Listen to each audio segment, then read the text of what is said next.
Bom dia a todos e a todos aqui presentes, aqueles que nos assistem pela internet.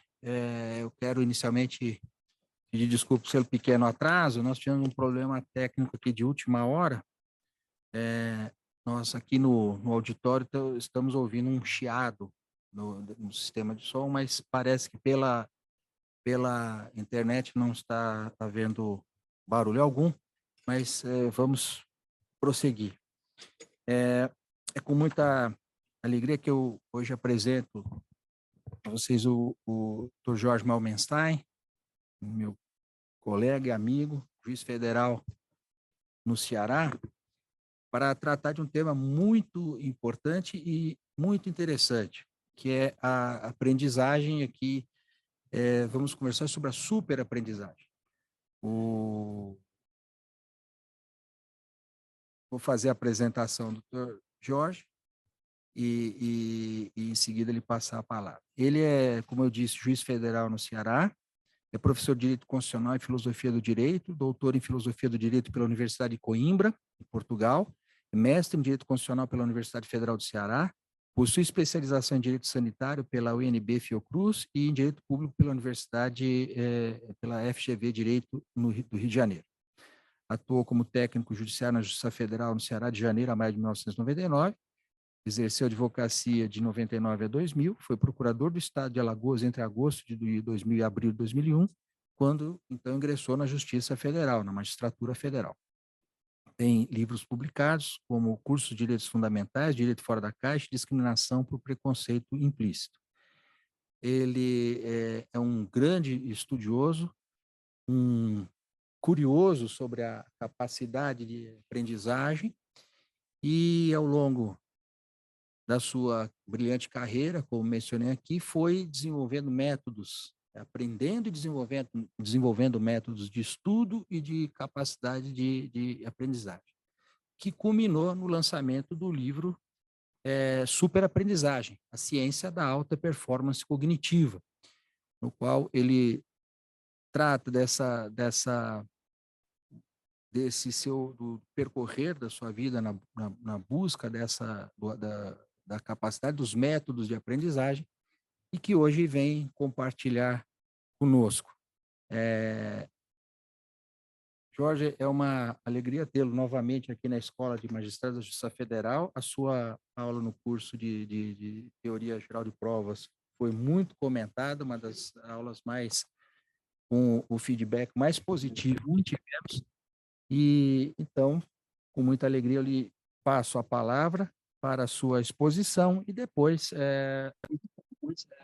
havendo dúvidas, que você possa auxiliar aqueles que nos assistem. Então, já, sem mais delongas, eu passo a palavra ao doutor Jorge Malmenstein. Obrigado, é uma grande alegria retornar aqui a São Paulo para tratar de um tema diferente daqueles que eu estou acostumado a tratar aqui. Geralmente a gente vem falar sobre direito e aqui é um pouco diferente, mas é uma alegria muito grande, ainda mais na presença aqui de amigos, né, colegas de diretoria da JUF, o Fernando, Marcele e Nino, né, juntos fizemos parte de uma diretoria numa época bastante quente, né, da JUF, e um período muito rico, né, até para aprendizagem também. O tanto que a gente penou e sofreu lá foi aprendizagem atrás da outra, todo dia era uma aprendizagem nova. Hoje eu vou apresentar um pedacinho do meu livro Superaprendizagem, e a ideia é narrar um pouquinho a história do livro e também contar um pouquinho das ferramentas que eu desenvolvi e que eu comento no livro, porque, na verdade, nem todas as ferramentas foram desenvolvidas por mim. Boa parte foram, né, de certo modo, aprendidas, copiadas. Deixa eu ver aqui para ainda. De outros top performers. Pronto. Aqui tem um delayzinho na apresentação, né?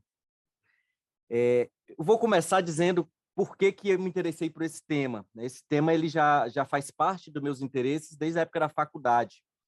Quando eu estava mais ou menos na metade do curso, os professores entraram em greve. Naquela época, era comum haver greves de professores universitários, e, na ocasião, a greve que eu estou me recordando, acho que foi em 98, 99, durou cerca de 9 meses, né? Foram 8 meses sem aula, sem prova, sem material para ler, sem nada. Então, era o paraíso, era o sonho de consumo de qualquer adolescente de 19 anos que não tinha nenhum compromisso para estudar, para fazer, podia fazer o que quisesse, e era o ócio, né? Completo ócio, sem nenhum remorso, né? Então, e foi naquele momento que eu tomei uma decisão de vida, né? Eu coloquei como premissa que eu ia usar aquele tempo de modo proveitoso.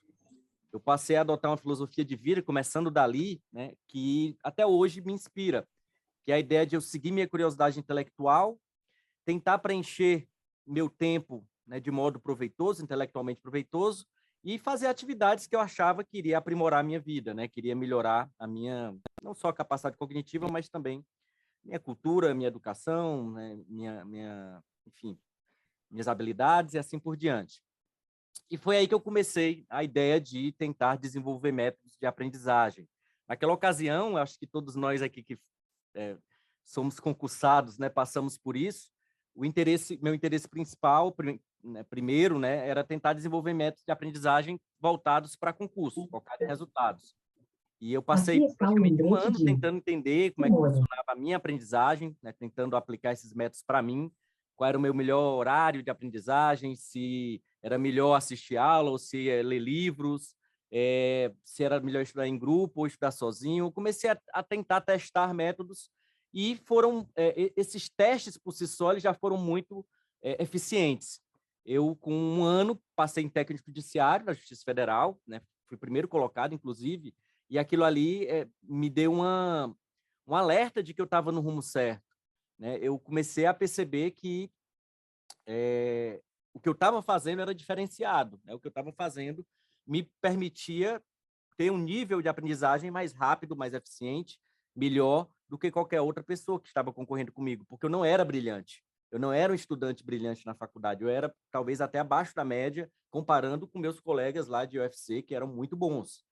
E mesmo assim, né, desenvolvendo alguns métodos bem primários ainda, bem precários, eu consegui ter resultados bastante rápido. Depois passei procurador do Estado em Alagoas e depois juiz federal, né, em 2001, com 23 anos de idade, e até hoje, né, eu exerço essa profissão belíssima e difícil, que é ser juiz federal. No entanto, e aí vem a primeiro alerta, a superaprendizagem ela não nasce aí, ela não surgiu pensando em concurso.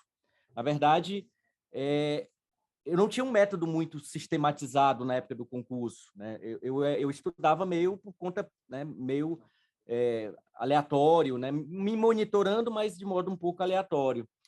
A superaprendizagem ela vai nascer depois, ela vai nascer justamente quando eu já era juiz, já procurei fazer mestrado, procurei fazer doutorado e precisei desenvolver métodos muito mais sofisticados de aprendizagem, né? E talvez esse seja a grande questão.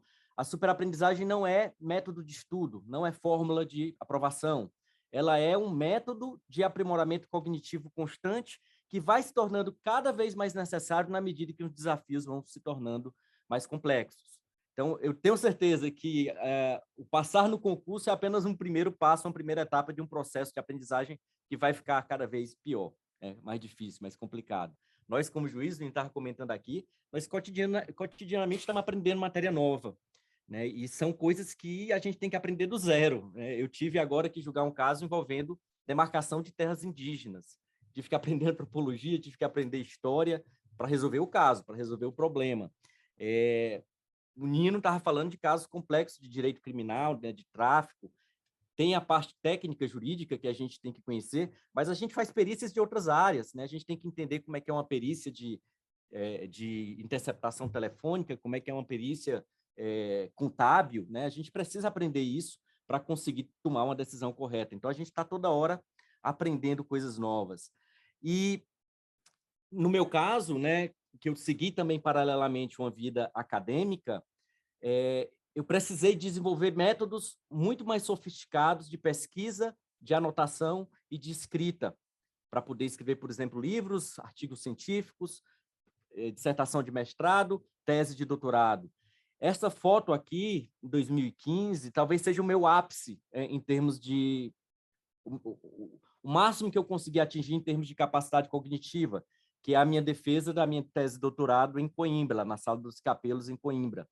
Eu posso dizer que, nesse momento, eu atingi o meu melhor em termos intelectuais. Eu tinha acabado de passar por uma etapa de 6 anos, 7 anos de pesquisas acadêmicas em filosofia do direito, filosofia moral, filosofia política. Estava me sentindo muito bem, muito, né, escrevendo aos montes, pesquisando, lendo muito, mas, ao mesmo tempo, né, a minha vida física estava destruída. Né? Eu tinha síndrome metabólica, eu estava com 105 quilos nessa época, tinha todas as taxas que você imaginar alteradas. Eu frequentei alguns médicos, né, fiz algumas consultas, e quase todos eles diziam, se eu não fizesse alguma coisa, eu ia ter um ataque cardíaco, eu ia morrer. Né? E a minha idade biológica, medida lá pelos índices que eles colocam, era equivalente à de uma pessoa de 65 anos, e eu tinha 35 anos nessa época. Então, eu estava destruído fisicamente, e numa consulta ao nutricionista, esse nutricionista falou para mim, poxa, Jorge, você é tão esforçado na sua parte cognitiva, você passou no concurso tão cedo, poucas pessoas conseguiram alcançar o que você conseguiu, você defendeu uma tese de doutorado em Coimbra, uma das universidades mais difíceis do mundo, e está fazendo isso com sua vida, por que você não canaliza um pouquinho desse seu interesse aí intelectual para a vida física, para a qualidade de vida, para a saúde? E foi nesse momento que deu o estalo. Talvez aí tenha surgido a ideia de escrever o Superaprendizagem, porque eu percebi que eu poderia utilizar aquilo que eu tinha dominado, que é a arte de aprender, para melhorar minha vida, né? Para melhorar minha vida física, minha qualidade de vida, né? Minha saúde. E comecei a estudar formação de hábitos, comecei a ler livros de desenvolvimento pessoal, organização do tempo, ciência da alta performance esportiva, nutrição. Comecei a aprender e, a partir daí, resolvi que eu ia usar isso não só para mim. Até então, superaprendizagem eu era completamente egoísta, né? Era uma filosofia de vida para mim, para melhorar a minha vida, que eu tinha desenvolvido, comecei a escrever, olá, Priscila, tudo bem? Que eu tinha começado a desenvolver e escrever para mim, pensando na minha vida, como melhorar a minha vida, pensando no que funcionava para mim. Né? O superaprendizagem ele é muito a minha imagem e semelhança. Eu sou introvertido, eu sou uma pessoa introvertida, e os métodos que eu desenvolvo são muito mais para pessoas introvertidas do que para pessoas extrovertidas.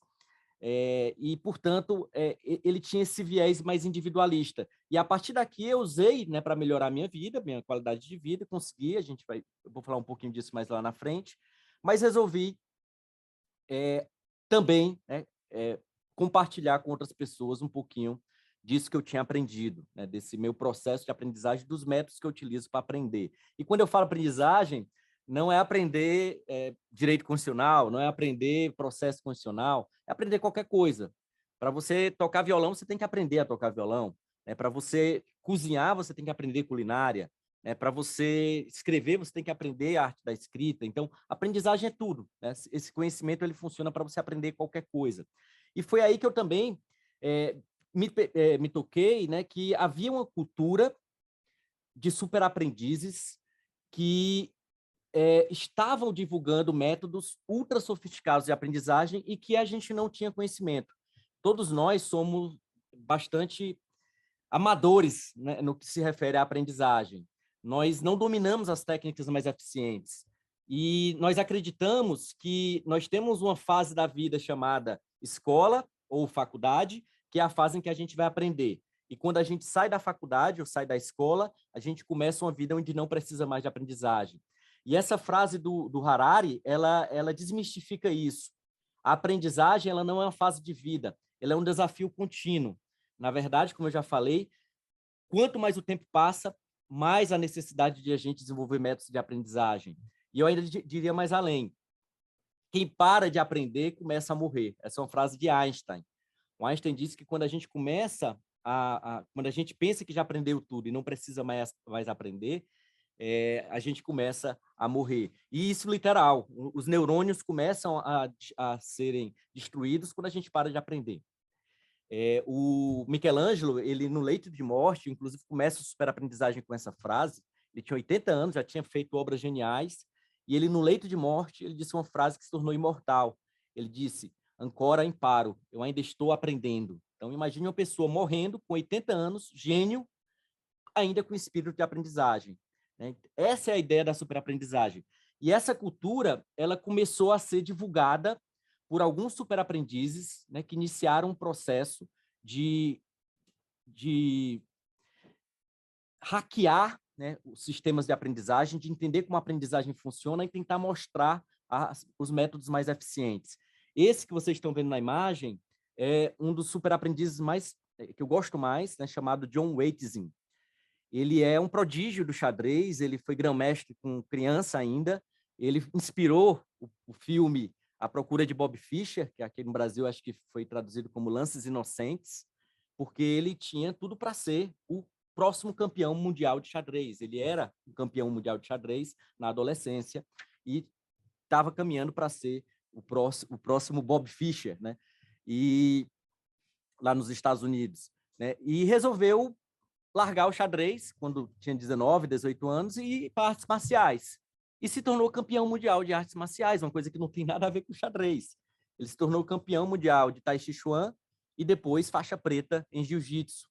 E escreveu um livro, né, chamado The Art of Learning, que sintetiza os princípios de aprendizagem que ele utilizou para dominar o xadrez e que depois aplicou nas artes marciais. Ele diz o seguinte, parecem ser dois campos completamente distintos, mas são muito parecidos. Você consegue utilizar os métodos de aprendizagem para aprender xadrez, os fundamentos, também, né, para aprender arte marcial. E ele dá um exemplo.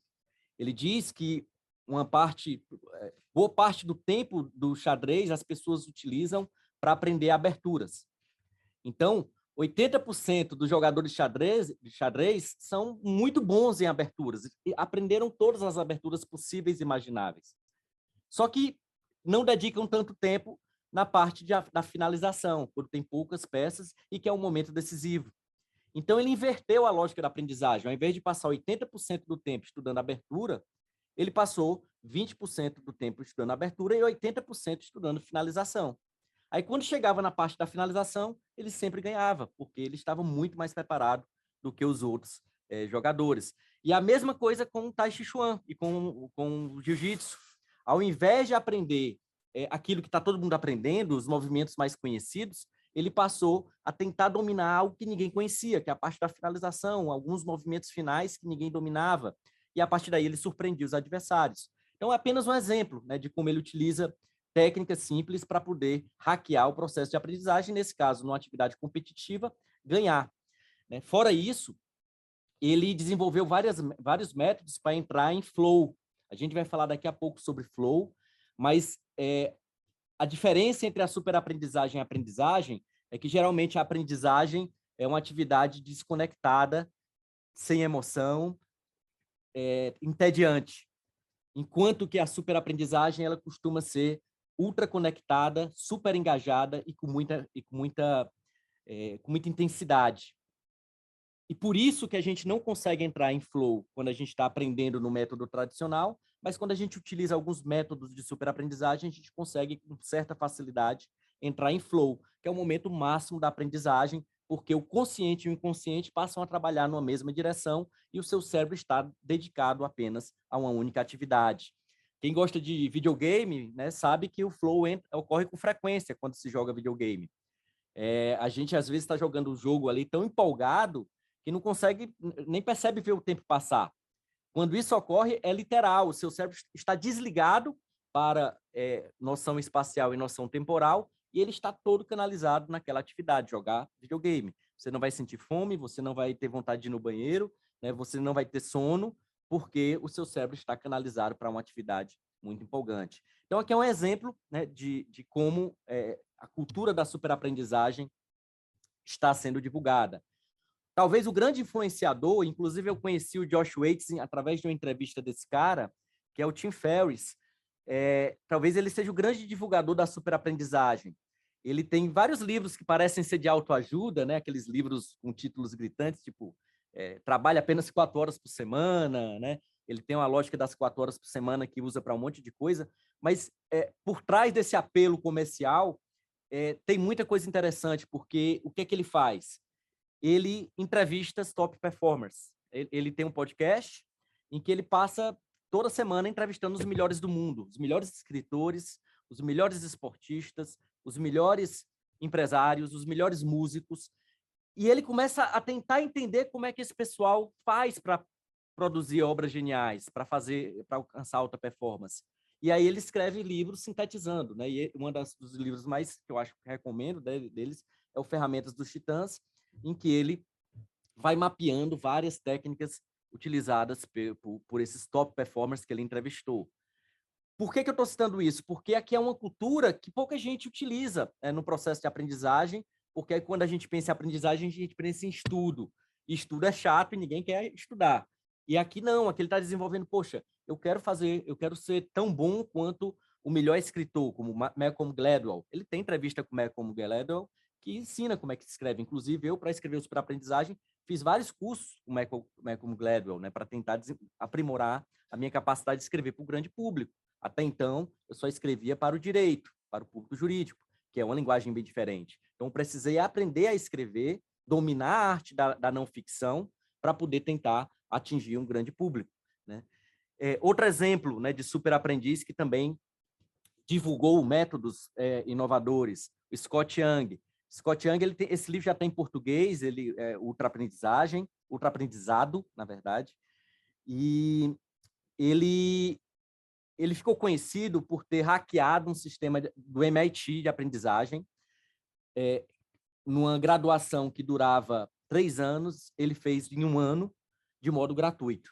Ele teve acesso às aulas, às disciplinas, sem pagar nada. A única coisa que ele pagou foram os livros, ele comprou os livros, ele disse que o custo dele total para ter uma formação do MIT foi $2.000, que foi os livros que ele comprou, mas ele conseguiu assistir todas as aulas de modo gratuito, seja online, seja presencial. Ele fez todas as provas, passou em todas, né? E fez isso em 1/3 do tempo do que os outros estudantes. E alcançou o mesmo resultado, conseguiu alcançar o mesmo resultado. E ele gravava toda semana no YouTube um canal em que ele dizia como é que ele fazia para anotar, como é que ele fazia para estudar, e eu peguei muita coisa dele. E aí resolvi mapear esse conhecimento que estava sendo produzido em torno da superaprendizagem para escrever o meu próprio livro. Aqui no Brasil, o Joel J, ele tem tentado fazer algo semelhante. Só que a proposta dele é muito mais grandiosa. Ele pretende escrever um livro sobre todas as áreas da alta performance, a minha só intelectual. Então, eu fiz algo mais menorzinho. O livro original tinha 400 páginas, o Aprendizagem terminou com 180, porque a gente fez uns cortes para alcançar um público maior. O Joel J quer fazer um livro de 1.000 páginas, eu estou em contato com ele para trocar algumas ideias, e ele, inclusive, fez gravou um vídeo bem bacaninha, né, falando do superaprendizagem. Eu não sei se vai aparecer aí, não vai aparecer, mas ele elogiando o superaprendizagem, explicando algumas técnicas que ele está utilizando, né, para o superaprendizagem. E uma das técnicas que ele menciona é a técnica Feynman, e aqui é onde eu quero começar o conteúdo propriamente da superaprendizagem. O Joel J ele vai comentando uma parte final do livro, que eu falo sobre treino. Esse é um ponto que eu também mudei, né, completamente. Eu não uso a palavra estudar. A palavra estudar, ela tem uma conotação que já está arraigada na mente popular de qualquer pessoa como algo negativo, algo ruim, algo chato. O tempo que você passa estudando é um tempo que você não está feliz. E aí eu procurei não usar a palavra estudar, né, no superaprendizagem, e troquei por treino, por treinar. Eu tenho a minha ideia, o meu foco é que a aprendizagem é treino. Estudo é treino, né? Estudar é treinar. E, inclusive, você pode usar as mesmas técnicas, por isso que funciona, você consegue intercambiar xadrez e jiu-jitsu, as mesmas técnicas de treino que você utiliza para esportes, você pode usar também para a área cognitiva, né? Muitos fundamentos do esporte estão muito mais avançados do que o do cognitivo. Tem um aspecto interessante na alta performance esportiva. A alta performance esportiva, ela consegue ser objetivamente metrificada. Você consegue verificar o que funciona e o que não funciona. Os treinos intervalados, né, da corrida, treino de tiro, fartlek, tem várias técnicas que você consegue perceber o que funciona e o que não funciona. Na musculação, quem faz musculação sabe que tem treino específico para ganhar peso, treino específico para resistência, para força, tudo isso metrificado e medido. Na alta performance cognitiva, nós não temos como fazer isso, né? Mas nós podemos usar os fundamentos, né? Os fundamentos da performance esportiva também para aprendizagem intelectual. E dentro da aprendizagem intelectual, uma das técnicas mais famosas é a técnica Feynman, que ela é mal compreendida porque ela é entendida como... ela é compreendida como uma técnica de estudo, e quando, na verdade, ela é um teste. Né? Ele é um teste de aprendizagem, e não o método de aprendizagem. O que é a técnica Feynman? Ela diz o seguinte: para você dominar um assunto, né, para você aprender algo, você precisa ser capaz de dar uma aula sobre esse assunto para qualquer pessoa. Se você for capaz de explicar um tema para qualquer pessoa, para uma criança, né, para uma pessoa que não entende aquele assunto, você domina esse tema, é um sinal que você aprendeu esse tema. Então, ele é uma fase final do processo de aprendizagem. Só que, e aí vem uma falha muito comum, se divulgou a ideia da pirâmide de aprendizagem, colocando a técnica Feynman como a técnica mais eficiente de aprendizagem, como método de aprendizagem. Ensinar os outros é o método mais eficiente. Só que a técnica Feynman não é método de aprendizagem, ela é método de testar a sua aprendizagem. E, portanto, há uma falha nela, e eu considero essa pirâmide um pouco equivocada, porque você não consegue dar uma aula se você não tiver aprendido.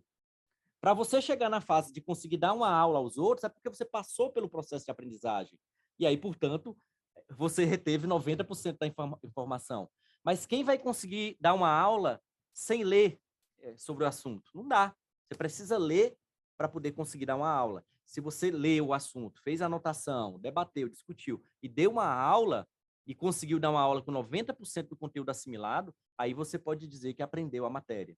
Então, por isso que eu, dentro desse sistema de aprendizagem, nós temos que compreender que a aprendizagem é um processo dinâmico que envolve a entrada da informação e processamento da informação. Aqui talvez seja a grande falha da aprendizagem tradicional. A aprendizagem tradicional, ela só pensa, ou pensa principalmente, na entrada da informação, no input. O que é a aprendizagem tradicional? É você sentar numa sala de aula, como vocês estão aqui agora, receber um monte de informação. Né? Ou sentar numa poltrona, começar a ler um livro e receber a informação do livro. Isso é a primeira etapa do processo de aprendizagem, é o input, é a entrada da informação. A aprendizagem realmente ela vai acontecer verdadeiramente através do output, quando você processar essa informação. Daqui a pouco eu vou falar sobre aprendizagem como construção de novas conexões neurais. Mas, na verdade, a aprendizagem é um processo em que você vai receber estímulos do meio ambiente, informações, conhecimento, estímulos de um modo geral, sons, visual e tudo mais, e o seu cérebro vai transformar isso em memória de longo prazo. Isso é aprendizagem. É um processo de consolidação da memória. É um processo que ocorre dentro do cérebro. Se você recebe uma informação e você não usa essa informação, o que é que o seu cérebro vai interpretar? Ele vai interpretar que aquela informação não é relevante. Então, ela vai para o lixo. Ela vai ser jogada fora. Por isso que você pode passar 10 horas assistindo aula e não ter aprendizagem, não aprender nada. Porque se não houver o processamento da informação, o seu cérebro vai entender aquilo ali como desnecessário e irrelevante e aquilo vai para o lixo. E quando eu falo isso, eu estou falando até mesmo em aprendizagem, por exemplo, de material que a gente está estudando para fazer uma sentença. Eu acho que a aprendizagem do juiz ele acaba sendo super eficiente porque é uma aprendizagem direcionada para um propósito, resolver um problema decidir, tomar uma decisão. E quando a gente está lendo um processo, lendo uma matéria para resolver um processo, a gente está tentando ativar a nossa cognição ao máximo para captar o que é relevante. E, na medida em que a gente vai usar numa sentença, dificilmente a gente vai esquecer aquele assunto, porque a gente está usando aquilo ali, inclusive, né, com impacto muito forte na vida. Então, talvez a grande lição da superaprendizagem seja dizer que mais importante do que o input é o output, é o processamento da informação. Eu acho, inclusive, que se você tiver num projeto de aprendizagem, né, de algo novo, violão, enfim, vou colocar cognitivo, que é mais fácil de dar exemplos. Estou aprendendo uma matéria nova, estou querendo aprender filosofia. Eu acredito que você deveria selecionar mais ou menos 20%, 30% para input e 70%, 80% para output, né? Para escrever sobre aquele assunto, para produzir conhecimento sobre aquele assunto, porque é isso que vai gerar, de fato, a aprendizagem. E aí entra a questão da leitura. Eu considero a leitura como o input mais eficiente, como a entrada da informação mais eficiente, sobretudo se você tiver técnica de leitura de alto impacto, para fazer com que, durante a leitura, você já faça o output da informação. Por que a leitura é o método mais eficiente de aprendizagem? Porque é o método mais barato, em primeiro lugar. Você tem acesso ao conhecimento dos melhores gênios da humanidade em primeira mão, não é por terceiros, você recebe a informação diretamente de quem produziu o conhecimento. Você tem seu tempo, você escolhe o momento que você vai aprender, você escolhe seu ritmo, sua velocidade, né? Você escolhe quando você vai parar, quando você não vai parar. Você tem possibilidade de aprofundar esse tema. Enfim, a leitura ela é um método super eficiente de aprendizagem. Eu considero a leitura como o mais importante. Só que a leitura, ela ao mesmo tempo, ela é um método ineficiente se você não usar métodos de anotação e de consolidação da memória, de processar a informação. Por exemplo, eu gosto muito de anotar durante a leitura. Eu gosto de ler. Quando eu estou em processo de aprendizagem, eu imprimo, né? Eu imprimo ou compro o livro. Eu gosto do físico. É uma questão particular minha. Eu sei que hoje em dia, com Kindle, muita gente consegue desenvolver métodos de leitura eficientes com Kindle e até de anotação. Eu, particularmente, gosto de anotar, né, no livro. E eu costumo usar esses símbolos, né? Símbolos que eu desenvolvi e são bem aleatórios, são bem caóticos, que eu gosto de anotar, por exemplo, ponto central. Quando eu vejo um argumento relevante, eu coloco uma setinha e dou uma nota de 1 a 3, né? Pouco relevante, médio e muito relevante, né? 3 estrelinhas. Quando eu vejo uma citação bacana que eu quero usar depois, eu coloco o símbolo de coach, né? De citações, né? As aspas. Quando eu quero fazer pesquisa futura, eu coloco esse símbolo de um pezinho ou uma lupa para pesquisar no futuro. Quando eu tenho dúvida, eu coloco interrogação, concordo, não concordo, né? X e V, uau, né? PQP, né? Eu uso muito PQP também, mas não coloquei aqui por razões de menor de idade, né? Carinhas felizes, carinhas tristes. Eu uso muito esse apelo emocional durante a leitura. E aí, esse é o diferencial. Se você lê com aquele espírito, poxa, eu estou estudando, isso é chato demais, você já está sinalizando para o seu cérebro que aquela informação é irrelevante. Então, aquilo ali, nem adianta perder tempo. Se você está considerando chato demais, para que você vai estudar? É perda de tempo. Então, conecte-se com o material de aprendizagem, sobretudo a leitura, e tente dar um impacto emocional. Esse impacto emocional é outro ponto que a ciência cognitiva diz, que quanto maior o impacto emocional, mais o cérebro entende como relevante. Esse é um ponto importante nesse processo de aprendizagem. Esse símbolo de pezinho é para pesquisa futura, porque eu costumo muito fazer uma leitura não linear. Tem 2 modos de você ler um livro, né? De modo linear, quando você começa o livro e termina. Tem gente que tem toque e não consegue outro método, né, de aprendizagem senão esse, tem que ler o livro de cabo a rabo. E tem outro método que eu uso também com alguma frequência, que é o método não linear. Eu começo a ler o livro, vejo uma coisa interessante, coloco lá pesquisar e vou pesquisar na hora, né? Vou aprofundar um tema do livro na hora. E aí vou olhar uma palestra, vou olhar um artigo, vou olhar outros textos sobre esse tema e depois volto para o livro, né? E continuo a leitura não linear. É muito interessante porque você está sempre conectado, você está aprofundando na hora aquilo que lhe interessou, aquilo que gerou curiosidade intelectual, né? E a curiosidade intelectual é a principal arma da superaprendizagem, a principal ferramenta da superaprendizagem. Uma vez que eu faço a leitura e vou anotando, né? O Nino disse que não gosta de anotar no livro, ele acha que é um crime contra a humanidade, né? Escrever no livro. Eu já perdi esse pudor, né? É meu livro, né? O livro é meu, eu faço o que eu quiser com ele. Então, eu escrevo no livro sem dó nem piedade. E quanto mais eu escrevo, mais é um sinal de respeito ao livro, porque é um sinal que, poxa, aquele livro está me conectando. Eu parto desse princípio, né? Que a escrita faz parte dessa conexão, né? Desse diálogo entre o leitor e o escritor. Então, quando eu anoto muito, a opção é colocar post-its, né? Que também você evita, né? Rabiscar o livro, mas eu rabisco sem pena nem dó. E depois que eu faço esse sistema de anotação no próprio livro, às vezes eu passo por uma segunda etapa, que é a da construção de mapas mentais sobre um capítulo do livro. Para ser sincero, a minha técnica de anotação, ela tem um princípio. Quanto mais relevante for o texto, e pode ser até um processo judicial, né, um processo super complexo, quanto mais relevante é o texto, mais sofisticado é o processo de anotação, mais detalhado é o processo de anotação. E, por exemplo, eu quero fazer uma sentença, eu quero me preparar para uma audiência de um processo complexo, e eu não quero anotar no próprio papel, no caso dos autos, você não pode riscar, né? Não daria para estar riscando, né? PQP, né? Na petição do advogado, né? Ei, Fernando? PQP.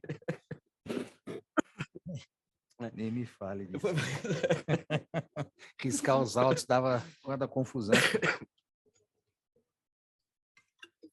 Então, com frequência, eu faço também mapas mentais, né? Quando eu estou em processo de anotação, né? E uso, né, o Xmind, que é gratuito, uma ferramenta que você consegue fazendo pelo computador um mapa mental gratuitamente. Tem a versão paga, mas a versão gratuita é suficiente. E é um aplicativo super simples em que você consegue organizar tudo numa página só. Então, imagine que você esteja fazendo, por exemplo, anotação em um processo judicial.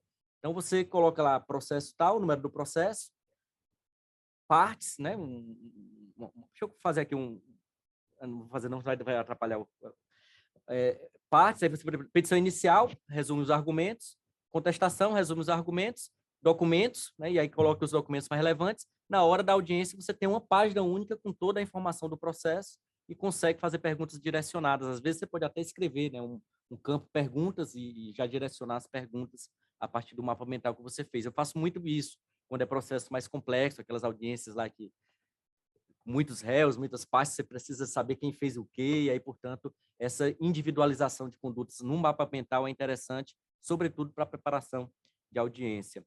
E quando eu estou também em processo de aprendizagem, né, cognitivo, né, eu também uso muito isso, né, para artigos científicos, capítulos de livro e assim por diante. Em uma etapa final, né, quando o processo de aprendizagem ele é muito importante, é a audionota. Eu uso audionotas com frequência para consolidar a ideia. Geralmente, eu leio um capítulo de um livro, faço um mapa mental, e em cima do mapa mental eu gravo no Evernote. Eu coloquei aqui o Notion Evernote, porque o Notion hoje é o melhor sistema de anotação, mas eu aprendi a usar o Evernote desde a época do doutorado e não parei mais, mas eu usaria o Notion se eu não tivesse nenhum sistema de anotação. E aí eu anoto, ele tem um sistema de audionota, você aperta o botão, né, e começa a gravar o capítulo livre. No capítulo 1, o autor fala sobre isso, ele tem uma passagem muito interessante na página tal, e aí você lê a passagem, né, ele quer dizer com isso, você começa a falar, talvez até dando exemplos, eu lembrei também desse assunto. A audionota é algo como se fosse uma mini aula, né, de 3, 4 minutos, 5 minutos, que você grava no Evernote para deixar lá registrado o seu entendimento sobre aquele assunto e, eventualmente, usar no futuro, se precisar consultar as notas daquele material. Mas o principal é você processar a informação. Essa é a principal ideia da audionota. Então, em um sistema de anotação completo, eu costumo fazer isso. Primeiro, a anotação no próprio material, depois, o mapa mental do capítulo, do artigo, e segundo, a audionota explicando aquele dispositivo. Isso vale, inclusive, né, para processo judicial, para uma ação que você queira fazer, né, e algo do gênero. Tanto o Notion quanto o Evernote, eles são sistemas bem sofisticados de anotação e funcionam como segundo cérebro. O que é um segundo cérebro dentro da superaprendizagem? todo superaprendiz ele tem um segundo cérebro, que é um lugar onde você vai anotar ideias que surgem de modo aleatório. Lá na frente eu vou falar sobre pensamento difuso. Faz parte do método da superaprendizagem estar sempre preparado para anotar ideias, anotar coisas que surgem. E você anota isso para tirar da sua cabeça, porque senão ela vai azucrinar seu juízo até você anotar, e também para você ter ali um amplo material para consulta futura e para ter, né, ideias para o futuro. Então, o Notion e o Evernote são as principais ferramentas de anotação e funcionam como o segundo cérebro. O Notion, ele, inclusive, está com uma plataforma semelhante ao ChatGPT, em que você permite anotar e pedir, né, que ele desenvolva as ideias como se fosse uma inteligência artificial para completar o que você está pensando. Né? Então, eu não usei ainda, mas já vi um vídeo sobre o Notion. Ele parece muito semelhante ao ChatGPT, né, como ferramenta de inteligência artificial de produção linguística, de texto. Né?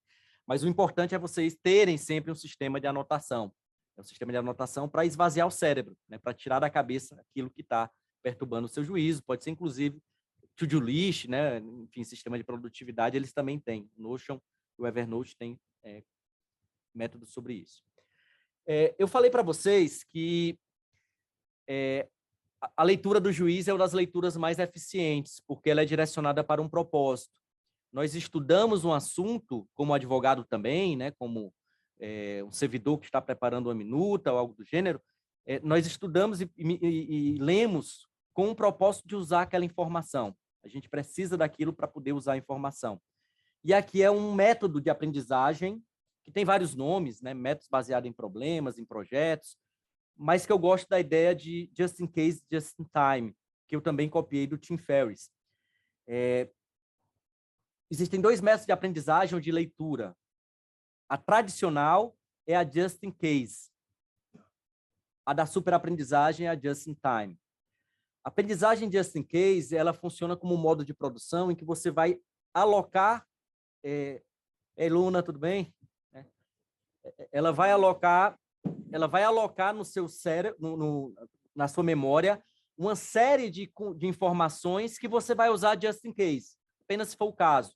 Como é que é a aprendizagem tradicional? Você vai para a faculdade, aí você vai aprender empresarial, processo civil, constitucional, filosofia, epistemologia, lógica, direito do trabalho, direito internacional. Você vai ter um monte de matéria que vai ser colocada na sua cabeça. Quando é que você vai usar? Just in case. Quando for o caso, você usa. Na prática, você não vai usar nunca, porque você não vai esquecer. O seu cérebro não tem uma capacidade de armazenar tudo que entra. Ele vai filtrar, e é importante que filtre. É importante que o nosso cérebro não acumule lixo. E quando você começa a encher o cérebro, né, de um monte de lixo, né, que você não vai usar, eu não estou dizendo que isso é lixo, né, por exemplo, de trabalho, empresarial, processo civil, e que você não usa, porque aquilo ali foi colocado na sua cabeça e você não processou, você vai esquecer. É natural que esqueça e é bom que esqueça. O método de aprendizagem tradicional é o just in case. É como se fosse um armazém no seu cérebro que você vai colocar um monte de produto e a maioria vai apodrecer. Vai perder a validade por não uso, né? Por falta de vencimento, por extrapolar o prazo de vencimento. O outro método é o método just in time, que é um método à la carte. É um método em que a produção é feita a partir da sua demanda. Você quer resolver um processo sobre demarcação de terras indígenas, que provavelmente é um processo que você, se estudasse na faculdade, você não ia lembrar de nada, porque aquilo ali não ia ser usado, mas num processo judicial você vai precisar, né, quando estiver decidindo um caso daquele. A sua aprendizagem direcionada para resolver aquele caso que você tem que resolver, ela é muito mais eficiente, porque você vai ler o processo com super atenção, porque sabe que toda informação é relevante. Então, você vai aprender antropologia, vai aprender história, vai aprender como é que funciona o critério de demarcação física, como é que é o processo administrativo, que é super complexo, como é que ocorre a desintrusão dos seres, das pessoas que estão lá, os brancos, os não indígenas, né, que estão lá.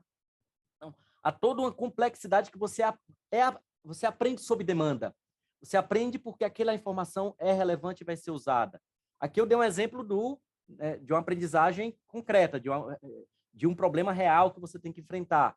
Mas se você tiver num processo de aprendizagem mais amplo, por exemplo, um estudo, né, para um concurso ou para algo do gênero, você pode criar propósitos. Eu vou ler um livro com o propósito de desenvolver um texto sobre as 5 ideias principais desse livro. Eu vou ler esse livro procurando as 10 citações mais importantes. Ou seja, você vai caçando propósitos, você vai construindo um uso prático para aquilo. E na hora que você lê, ou para dar uma aula, né? Eu vou ler esse livro para dar uma aula, para montar um curso sobre aprendizagem. Eu vou ler um livro, eu tenho que estudar liberdade de expressão para dar uma aula sobre liberdade de expressão. Então, o material que você vai ler é direcionado para um propósito. E isso é que torna a aprendizagem relevante. E aqui vale, inclusive, para quem tem filhos. Para quem tem filhos, a melhor forma de fazer com que eles se interessem pela aprendizagem é dar um propósito para que eles façam. Eu lembro que quando meu filho tinha 11 anos de idade, ele ficou doente, ia ficar em casa sem fazer nada. E eu falei o seguinte, Diego, grava um vídeo sobre Roma Antiga. Né? Grava um vídeo sobre Roma Antiga. Tá aqui procura nesse material aqui, assiste, enfim, dá uma lida, assiste vídeos no YouTube. O objetivo é você gravar um vídeo. Ele se empolgou de tal modo que até hoje ele é apaixonado por Roma Antiga, ele conhece tudo de história. E aquilo ali para ele tinha sentido, porque ele estava engajado em produzir um vídeo. Né? Eu não gosto de produzir vídeo, mas ele gosta. Eu sabia que ele gostava, então eu dei um propósito para a atividade. Ele, hoje, né, é um amante da história graças a esse tipo de atividade e ele gosta realmente de produzir, de fazer. Ele é roteirista de RPG hoje, ele constrói histórias de RPG e quase tudo que ele faz é voltado aí para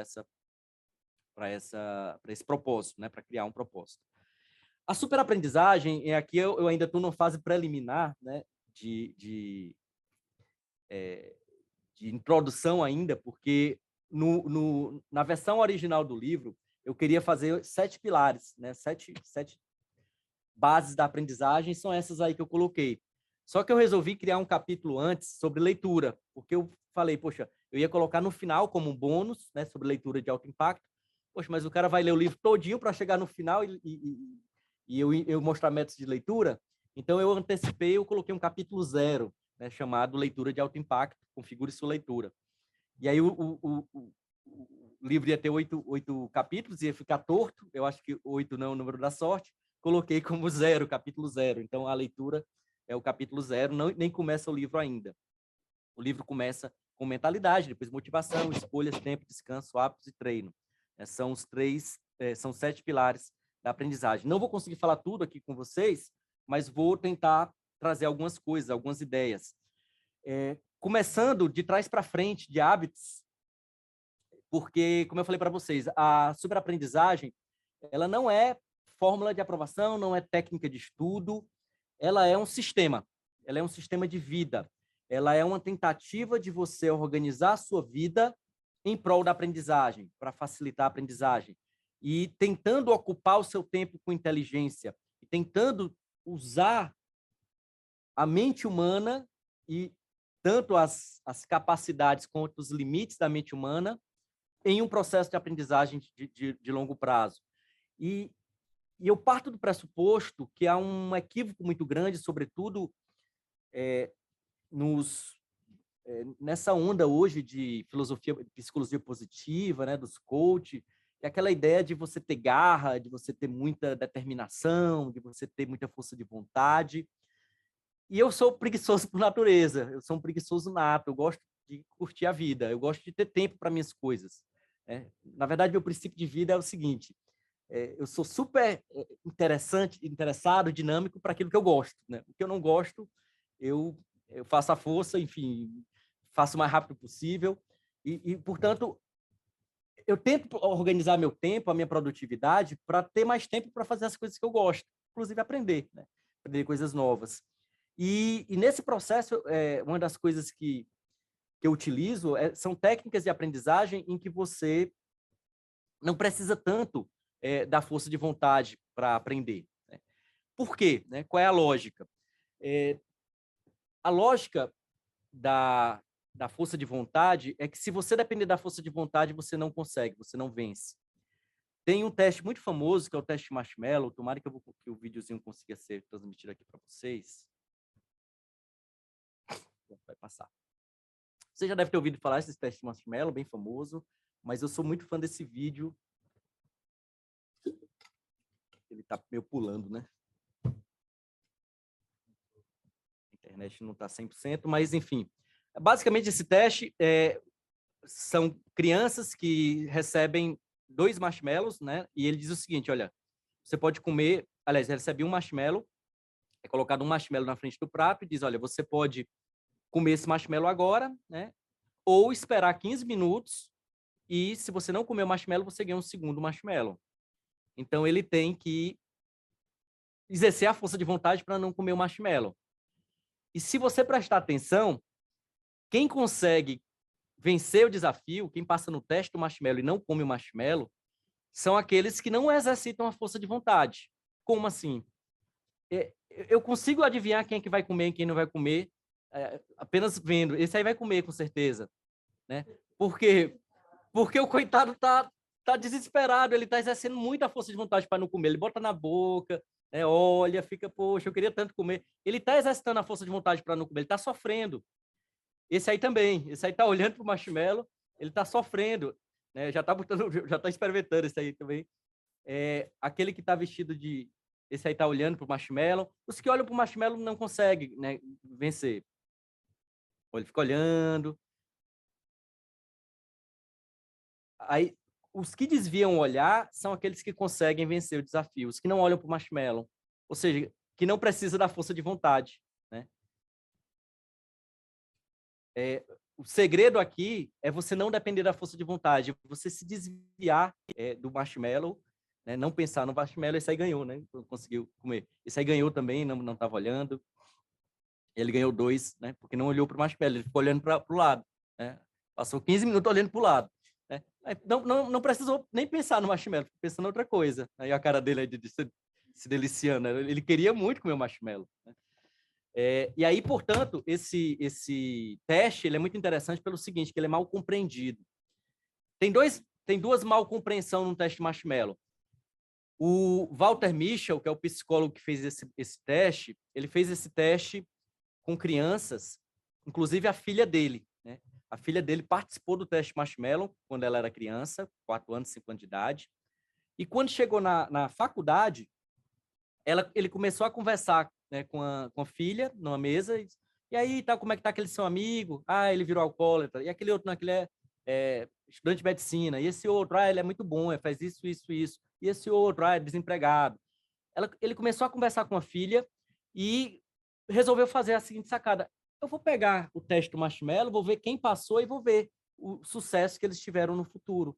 Só que eles tinham uma base de dados gigante, né? Não eram só os colegas da filha, eram muita gente. E aí eles pegaram essas crianças, conseguiram descobrir onde é que eles estavam no futuro e perceberam que tinha uma correlação muito grande entre passar no teste do marshmallow e ter sucesso. Em geral, as pessoas que passavam no teste marshmallow eram mais saudáveis, mais bem sucedidas profissionalmente, tinham mais dinheiro, tinham menos chance de ser drogado ou alcoólatra, que é basicamente a capacidade de adiar, né, o desejo e pensar no futuro. E isso, portanto, seria um preditor de sucesso, de qualidade de vida. Esse seria uma dos mal-entendidos, porque, na verdade, são muitos fatores que levam a criança a comer ou não comer o marshmallow. Tem a questão da confiança no professor, tem a fome, tem o horário, tem vários fatores. Mas, de qualquer modo, o que é relevante é perceber que, se a gente olhar bem, né, quem vence o teste marshmallow não é quem se esforça, é quem não se esforça.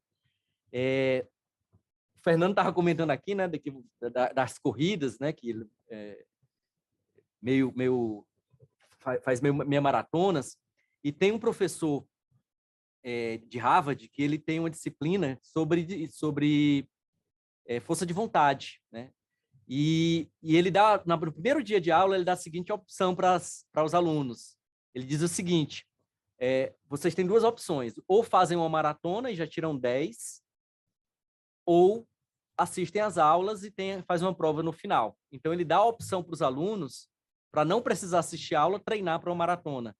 né? E ele tem um TED Talk em que ele vai explicando a metodologia dele. O que ele quer dizer aqui é que aquela pessoa que passa por um processo de treino, de disciplina, de vida, para treinar para uma maratona, para fazer uma maratona, aprende tudo de disciplina, de perseverança, determinação, força de vontade, e vai aprender muito mais do que numa faculdade, numa sala de aula. Então, segundo ele, é muito mais eficiente você praticar isso fazendo do que estudando, do que colocando isso numa parte teórica. E isso é bem interessante, essa ideia, mas ele tem alguns problemas. Eu critico no livro esse método, primeiro porque nem todo mundo tem força de vontade de fazer uma maratona, né? Poderia ser outra coisa, aprender um instrumento musical em um ano, né? E aí tirar 10 do mesmo jeito, aprender línguas, enfim, tem vários interesses para além de correr uma maratona que talvez até sejam mais saudáveis do que correr uma maratona. Fora tem isso, né? Tem a questão de correr uma maratona não é só ter vontade de correr uma maratona, também ter tempo para treinar, ter dinheiro para pagar nutrição, nutricionista, ter uma planilha, tem toda um aspecto social e físico que depende, que nem todo mundo consegue. Mas o segredo, e aí sim você pode ter algo como uma lição, né, de moral, é essa, que quem treina para uma maratona sabe que não é correr a maratona. A maratona é um processo muito mais longo, né, de 1 ano, 2 anos de treino, em que todo dia conta, né, em que todo dia conta. Então, não é fazer algo grandioso, é você fazer pequenas coisas diariamente. E esse é o segredo, porque você não precisa de força de vontade. A força de vontade é para você fazer o mínimo, né? Tem um princípio de formação de hábitos que é comece fácil. Se você quiser começar qualquer hábito, use a técnica dos 20 segundos. Qualquer hábito que você precise mais do que 20 segundos para iniciar, você tem muita dificuldade, vai precisar muito da força de vontade. Se você utilizar só 20 segundos e depois for aprimorando, você consegue criar qualquer hábito, né? Qualquer hábito você consegue incorporar à sua vida, começando com 20 segundos, né? E depois que ele tiver consolidado, aumente para 1 minuto e vai aumentando gradativamente. Mas aqui tem uma lição interessante que é essa, né? De saber que o segredo não está em focar em um objetivo final, correr uma maratona, mas sim em construir um sistema que proporcione você a correr uma meia maratona, correr 10 quilômetros, correr 5 quilômetros, né? Enfim, focar no sistema e não nos objetivos.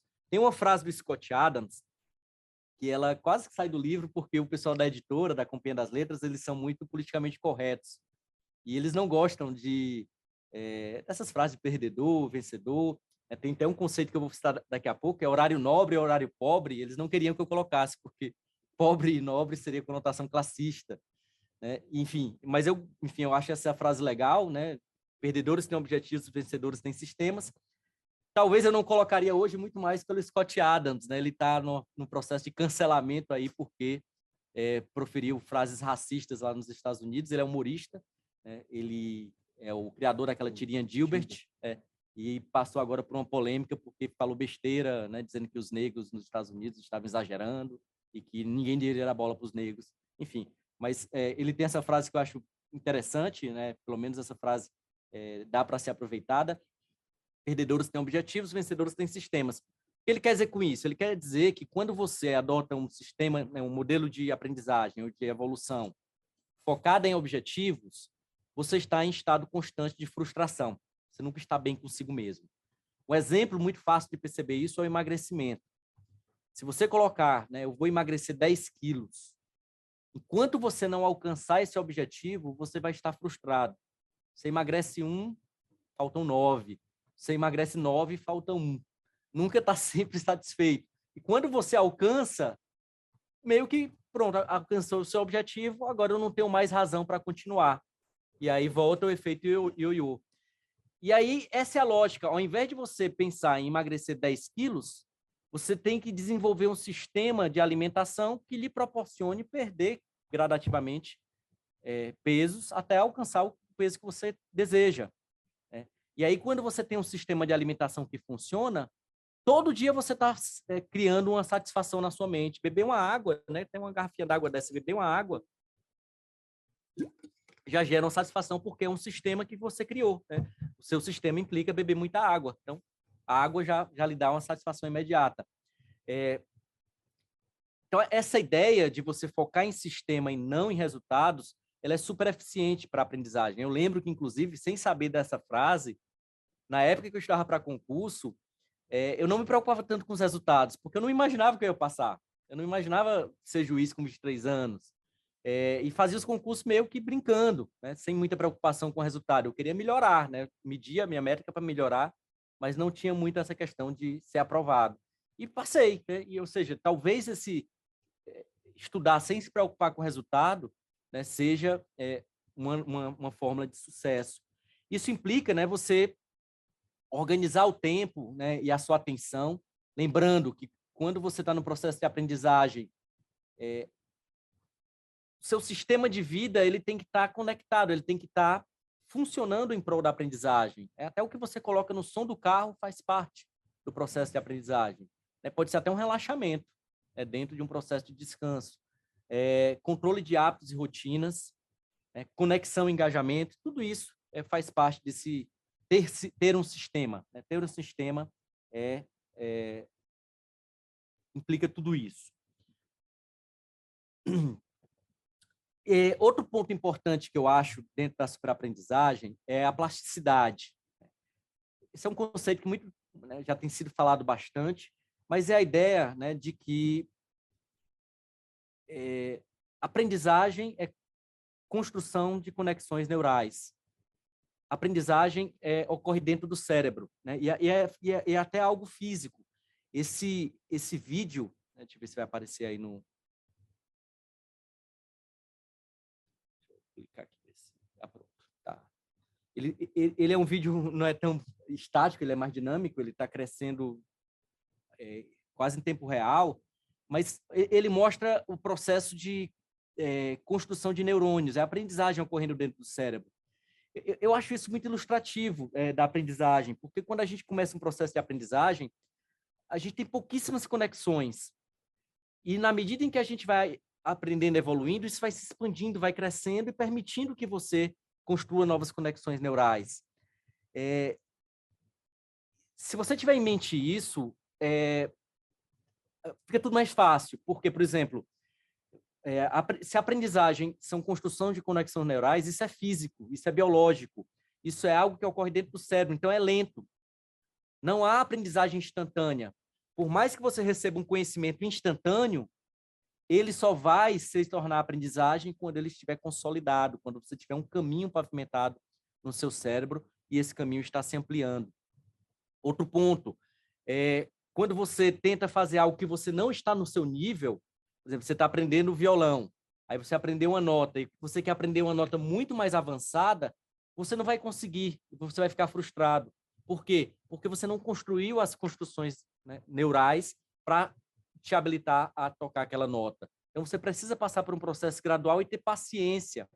A aprendizagem é paciência, esse processo de construção de neurônios. Outro ponto importante de saber isso é que se a aprendizagem ocorre dentro do cérebro e é um processo que vai gradativamente se ampliando, a gente tem que ter consciência que temos que respeitar a cognição humana, né? O cérebro ele tem vários critérios para filtrar informações. Eu contei a questão do engajamento, né, da parte emocional. Pouca gente se dá conta disso. Se você fizer uma leitura desengajada, sem prazer, né, entediada, né, com aquela vontade de sair dali, o cérebro vai entender isso como irrelevante. Se no momento seguinte, por exemplo, você lê um material de controle de constitucionalidade, né? Vou colocar um material mais chato, um direito do trabalho, né? Você lê o direito do trabalho. E logo em seguida assistiu, por exemplo, uma série super empolgante, assistiu Walking Dead, e vai descansar, vai dormir, o cérebro ele vai fazer uma filtragem de informação. O que é que vocês acham que ele vai entender como relevante? Aquele impacto emocional da série de zumbis ou o direito do trabalho? Você pode até ter pesadelos com o direito do trabalho, mas provavelmente a chance maior vai ser que o cérebro vai se empolgar mais com a série, né?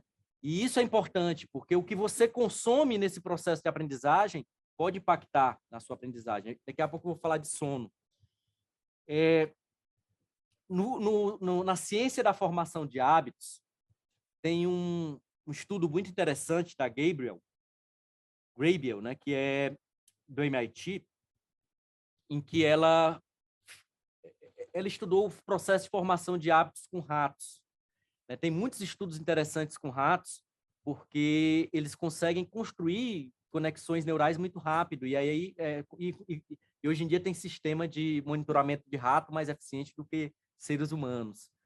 E o que é que ela fazia? Ela colocava um gatilho sonoro em que o gatilho indicava que se ele deveria ir para a esquerda ou para a direita. Ele alterava a recompensa. Fazia um som agudo e ele dobrava para comer o chocolate, né? Se ele dobrasse para o outro lado, ele ia comer alguma coisa que ele não gostava. E com o tempo o rato aprendia. O rato sabia para onde é que tinha que ir, a depender do som. E ela mediu o striatum, né? O corpo estriado, que é uma área do cérebro responsável pelos hábitos, pela força de vontade. E o que ela percebeu é que no momento inicial da aprendizagem, da criação, da formação de hábitos, quando o rato ouvia o gatilho, o som, ele não tinha ideia, então ele pensava muito. O corpo estriado, né, o striatum dele era muito ativo. Na medida em que ele ia aprendendo, essa força de vontade ia diminuindo, ia se automatizando. Depois de umas 20 vezes, estava automatizado. E aí, portanto, ele nem pensava. Assim que o som tocava, ele já sabia para onde ia e recebia a recompensa. Esse estudo é um dos mais fantásticos sobre formação de hábitos, porque mostra que todo o processo de formação de hábito ele começa difícil. Ele começa com um esforço até você ir pavimentando no seu cérebro aquele hábito. E aí, quando se pavimenta, se torna fácil. Tudo que você aprende é assim, né? Começa com esforço inicial até ele se automatizar. E se você tiver paciência suficiente para repetir, você constrói qualquer hábito. Qualquer hábito.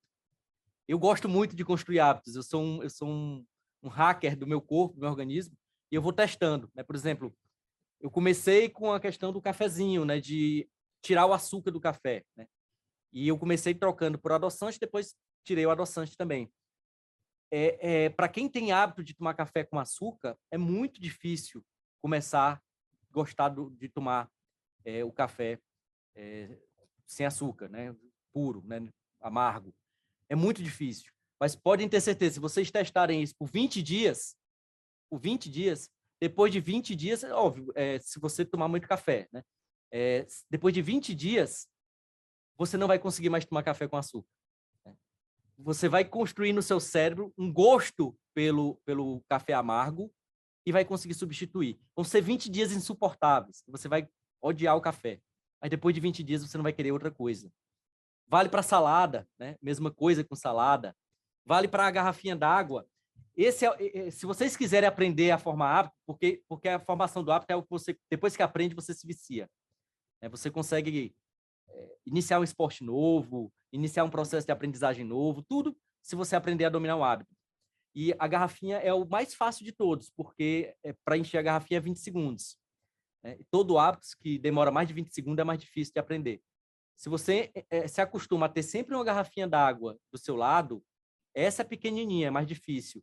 Eu recomendo que você tenha uma garrafa maior, para não ter que encher tanto. Depois de uma semana, porque nesse caso é mais fácil, você não vai conseguir sair de casa sem uma garrafinha. Você vai sentir falta, você vai estar toda hora querendo água, porque você vai ficar bebendo água toda hora e ele vai se tornar uma parte integrante do seu ser. É o corpo estriado criando a conexão e automatizando o pensamento. E aí o gatilho da garrafinha, que é visual, também ajuda muito a formar esse hábito. É muito bom. Aprendam a dominar hábitos que você consegue aprender qualquer coisa. E aí, né, um dos primeiros livros que eu li, quando eu estava querendo aprender a formar hábitos saudáveis, foi O Poder do Hábito, né, do Charles Duhigg. É um dos livros mais vendidos de desenvolvimento pessoal. e ele tem esse gráficozinho que é gatilho, comportamento e recompensa, que é a formação do hábito, né? Gatilho visual, comportamento beber água, recompensa a satisfação que a água dá, né? Então, o cafezinho, né? O gatilho, a recompensa, o prazer que o café dá. Então, tudo isso é a formação do hábito, é a ciência da formação do hábito. Se você dominar os seus gatilhos e a sua recompensa, você forma qualquer hábito. É um pouco mais difícil abandonar hábitos, mas aí, nesse caso, você teria que fugir dos gatilhos, né? Fugir do marshmallow. Não olhar para o marshmallow, né, como forma de controlar seu comportamento. Eu vou tentar acelerar para que a gente consiga ter um espaçozinho para pergunta, mas outro ponto que eu acho bacana é a importância de você controlar o ambiente, porque, como eu falei para vocês, nós somos preguiçosos mentais. Nós somos muito influenciados por gatilhos irrelevantes. Tudo que a gente faz, muita coisa que a gente faz é automatizado. A gente acorda de manhã, vai escovar os dentes, toma banho, bebe água, tudo de modo muito automatizado. A gente dirige o carro sem ter consciência de que a gente está fazendo. A gente freia, a gente desvia de buraco, a gente para no sinal vermelho e sem pensar. É algo automatizado. Cerca de 50% do que a gente faz na nossa vida é pensamento automático. E o que é que motiva esse comportamento? São os gatilhos. O sinal vermelho faz com que você freie automaticamente. Então, tudo isso são repetições que vão se automatizando e que vão controlando a sua vida sem você perceber. Hoje, com os algoritmos, né, de consumo, Netflix, YouTube, Instagram, né, inclusive com target, né, com o marketing de target que ele persegue, que sabe o que você quer, você está perdendo o controle até mesmo sobre escolhas importantes, como que livro comprar, que filmes assistir, que roupa vestir. Tudo isso está sendo influenciado por algoritmos e você está perdendo cada vez mais o controle sobre sua vida. E uma forma de você controlar a sua vida, voltar a ter o controle, é controlar o ambiente. Tanto o ambiente físico, né, as suas prateleiras, quanto também os ambientes virtuais, a tela do seu celular, a tela do seu computador. Eu vou fazer aqui, eu vou mostrar para vocês como o ambiente ele pode impactar no comportamento, nesse caso, um comportamento social. Esse é um estudo que foi feito na Holanda com 2 cenários, né? Um cenário de ordem e um cenário de desordem, no mesmo local, né, em que os pesquisadores colocaram panfletos de publicidade no guidão da bicicleta de várias pessoas que estavam estacionados ali. E não sei se vocês percebem no cenário 1, lá atrás tem uma lata de lixo. E o que eles queriam era medir a quantidade de pessoas que seriam influenciadas pelo gatilho ambiental. No cenário de ordem, paredes limpas. No cenário de desordem, paredes pichadas. Se esse gatilho do muro influenciasse o comportamento, você teria uma diferença entre pessoas que iam cumprir o comportamento social de jogar o papel no lixo, né? E se confirmou isso. No primeiro cenário, no cenário de ordem, nós tínhamos 33% de pessoas que jogaram panfleto no chão, né? Então, 70% cumpriram, né, com o compliance aí social de jogar o papel no lixo. No outro cenário foi o inverso. 70% jogaram o panfleto no chão, enquanto que 30%, cerca de 31%, jogou no lixo, né? Ou seja, se inverteu. Significa que o ambiente influenciou o comportamento. Você tem um grupo de pessoas que não joga no chão de jeito nenhum, né, independentemente do cenário. E tem alguns que vão jogar no chão de todo jeito. Mas algumas pessoas foram influenciadas pelo gatilho ambiental, sem perceber, de modo inconsciente, automatizado. E se você tem consciência disso, você pode pensar em organizar o seu ambiente para gerar mais um comportamento social, né, um comportamento benéfico. E tem estudos que dizem que quando você tem um ambiente organizado, aumenta em 20% a produtividade. Né? Aumenta em 20% a produtividade. Então, você organizar ali a sua estante, a sua mesa, já ajuda a aumentar a produtividade. Né? Só que tem estudos que dizem que mesa bagunçada aumenta a criatividade. Né? Então, por via das dúvidas, a minha metade bagunçada, metade organizada. Né? A parte que aparece atrás é bem organizadinha, o outro livro é a bagunça lá dos livros bagunçados. Mas tem esses estudos que dizem que a organização é gatilho de produtividade e a desorganização é gatilho de criatividade. Então, você pode também, né, dosar o seu ambiente de acordo com o seu interesse. Se quiser mais criatividade, um pouquinho de bagunça pode ajudar. Outro estudo interessante é o poder das imagens. Tem um livro, O Segredo do Talento, eu acho, uma coisa assim, em que o escritor ele visitou vários centros de excelência no mundo todo, de esporte, de música, de balé, futsal aqui no Brasil, e ele foi mapeando quais são os segredos desses centros de excelência. Por que a Rússia consegue ter um balé fantástico? Por que a ginástica da China é melhor que as outras? Por que o pessoal, sei lá, na Finlândia consegue se destacar em uma área específica? E um dos fatores que eles descobriram é que, em geral, os centros de excelência têm imagens de pessoas de sucesso. Em geral, você vai no centro de balé na Rússia, tá um monte de fotos de bailarinas daquele centro que tiveram sucesso. Você vai para um centro de excelência de boxe em Cuba, tá cheio de fotos dos boxistas cubanos, boxeadores cubanos que ganharam medalha olímpica. Então, o que eles descobriram é que essas imagens inspiram, essas imagens funcionam como gatilhos para as crianças, para os adolescentes e para os adultos se esforçarem mais e alcançarem, chegarem naquele nível de excelência. E aí tem um estudo feito no Canadá que testaram a performance em call center. Os personagens do call center recebiam um script para ligar e pedir doações para uma instituição de caridade.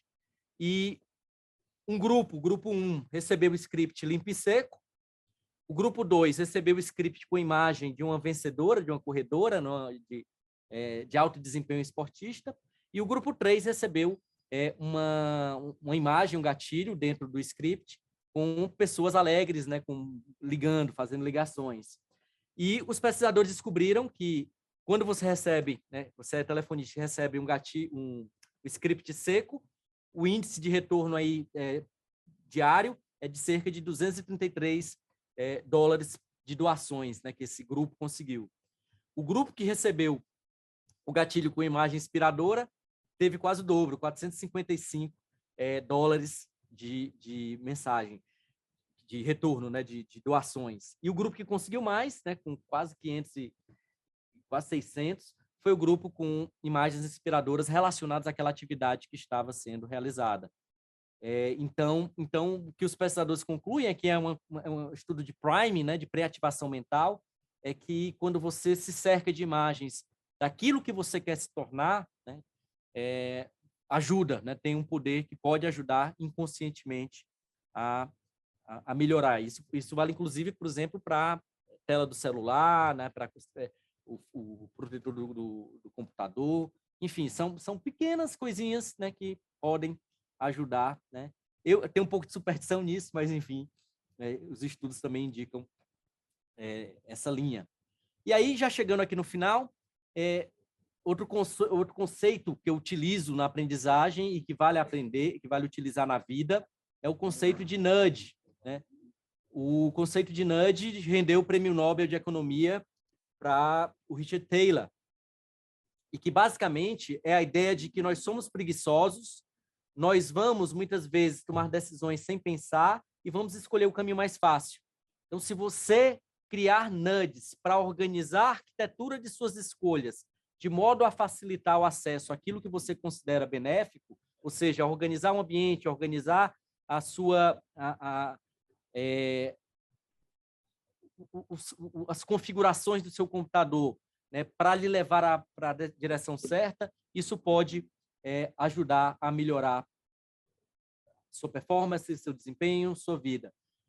O exemplo que eles dão, é um exemplo que começa o livro, é o exemplo da alimentação.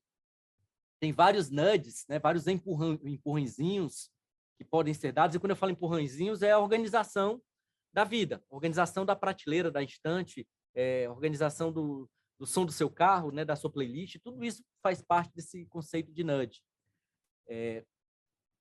dos primeiros envolve a alimentação. Tem vários nuts para melhorar a alimentação. Por exemplo, diminuir o tamanho do prato.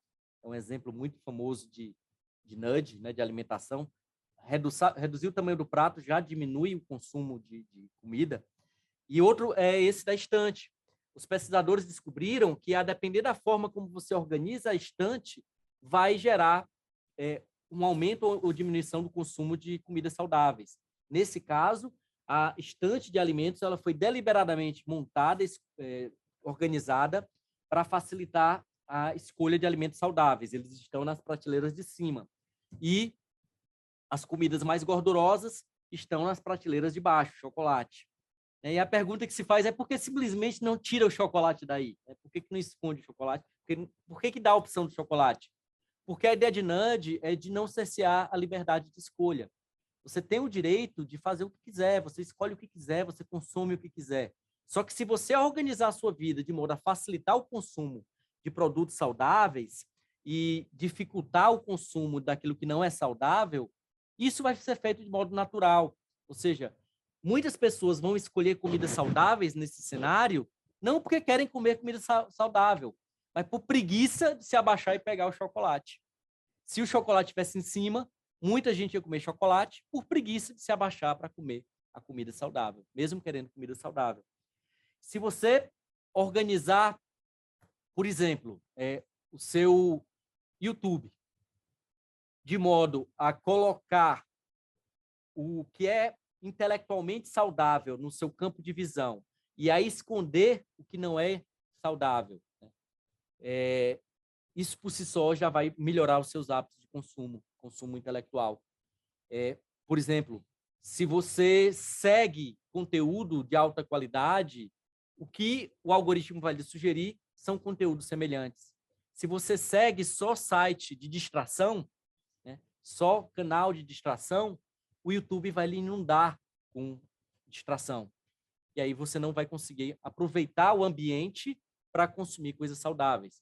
Ah, mas eu não quero ficar só consumindo filosofia, né? Eu quero também assistir Porta dos Fundos e tal. Porta dos Fundos eu deixo, né? É saudável. Mas é claro que todos nós gostamos de consumir vídeos de ursinho, aqueles vídeos relaxantes, distração inútil. É bom, faz parte da nossa vida, ser mais leve, e não é isso que está em jogo. A questão é você dificultar o acesso, porque se você quiser assistir um vídeo de um cio dançando, você vai assistir, mas você vai ter que ter a procura, você vai ter que procurar. Se você coloca de modo que aquilo ali aparece toda hora na sua frente, você vai só consumir aquilo e não vai conseguir parar mais. Então, esse é o segredo aí do nudge, é você organizar a sua estante de um modo geral, inclusive de alimentos também, para facilitar o acesso à comida saudável. Então, a organização da sua geladeira, né, como você coloca as frutas, como você coloca comida saudável, já muda também tudo isso. E aqui, só para dar algumas dicas práticas, né, garrafinha, o hábito de andar com a garrafinha, eu acho um hábito muito interessante para aprender a criar o hábito, como eu já falei para vocês. Super fácil de incorporar. É o hábito mais rápido que vocês vão incorporar na vida de vocês. Com 7 dias, pelo menos comigo, com 7 dias, você vai ter um esforço, você vai esquecer algumas vezes durante esses 7 dias, mas se você fizer um esforço para lembrar, bota no celular, enfim, faz alguma coisa. Durante 7 dias, você vai ter dificuldade. Depois automatiza e você não vai conseguir mais sair sem a garrafinha. O Seinfeld, que é um humorista, ele tinha um método de aprimoramento, método Seinfeld, que ele tinha um calendário no gabinete dele, e todo dia ele se comprometia, ele colocou como meta fazer uma piada ruim, né? Não interessa a qualidade, todos os dias. Ele queria ser o melhor humorista do mundo, né? Era humorista de stand-up, comedy. E ele disse, olha, para eu ser humorista, eu vou ter que fazer piadas. Para fazer piadas, eu tenho que treinar muito. Todo dia eu tenho que fazer piadas. Ele colocou a meta de todo dia fazer pelo menos uma piada sem controle de qualidade. Pode ser a mais besta do mundo. E ele tinha esse quadro que toda vez que ele cumpria, fazia a piada, ele colocava um X. Quando ele não fazia, quebrava a corrente. E aí ele via que aquela corrente ali causava, quando quebrava a corrente, causava uma coisa ruim na mente dele. e ele se esforçava para, no dia seguinte, manter a corrente sempre ligada. É um método super prático para você construir hábitos e também se aprimorar. Primeiro, porque começa fácil. Faça uma piada independentemente da qualidade. Pode ser, escreva um parágrafo independentemente da qualidade, pode ser, leia uma página independentemente de qualquer coisa. E torne visual, que é outra, repita, né? E o visual vai dar esse senso de continuidade, que é bastante motivador. Outro exemplo, podcast, né? Para aqueles que estão em projeto de aprendizagem, para aqueles que passam muito tempo no trânsito, você automatizar o seu carro, o seu aplicativo, para assim que você entra, já ligar no podcast, é super eficiente, melhor do que você ter o esforço de programar toda vez que entra o seu som para botar um podcast. Ah, mas se você preferir ouvir música, você faz um esforço, coloca música. Eu, particularmente, ultimamente, como estou com muito trabalho, eu estou preferindo ouvir música no carro do que podcast, porque, poxa, eu estou cansado, voltando aqui do TRE, né, aquela sessão cansativa, você quer desligar. E aí, portanto, você escolhe o que você quer ouvir, né? Mas se você estiver relaxado e tiver, poxa, eu quero aproveitar esse tempo que eu estou no trânsito para aprender, programe um podcast. Enfim, organize sua vida com inteligência. Caminhando já para o final, agora com certeza,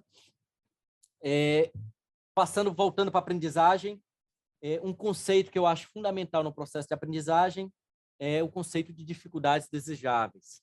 Esse ponto volta àquela ideia da aprendizagem como construção de conexões neurais. Você só aprende, você só cria novas conexões neurais se você se submeter a novos estímulos. Se você sempre se submeter ao mesmo nível, ao mesmo tipo de estímulo, nunca vai evoluir, né? O Ayrton Senna, né, ele morava perto do autódromo, e quando começava a chover, ele vestia um macacão e ia treinar na chuva. E se tornou um dos maiores pilotos de chuva do mundo, o rei da chuva. Só que não só da chuva, ele se tornou um dos melhores pilotos de chuva e de pista seca. Por quê? Porque o treino na chuva é muito mais difícil do que o treino na pista seca. Então, ele criou uma dificuldade no treino para aprimorar o neurônio dele, né? Ele construiu muitas conexões neurais, né, durante esses treinos na chuva. E se tornou muito mais fácil pilotar na chuva e na pista seca por conta desse treino em condições difíceis. Então, esse é um princípio de aprendizagem. Muita gente acha que quando você coloca alguma dificuldade, como treinar na chuva, isso gera um desânimo, né? Mas, na verdade, é o contrário.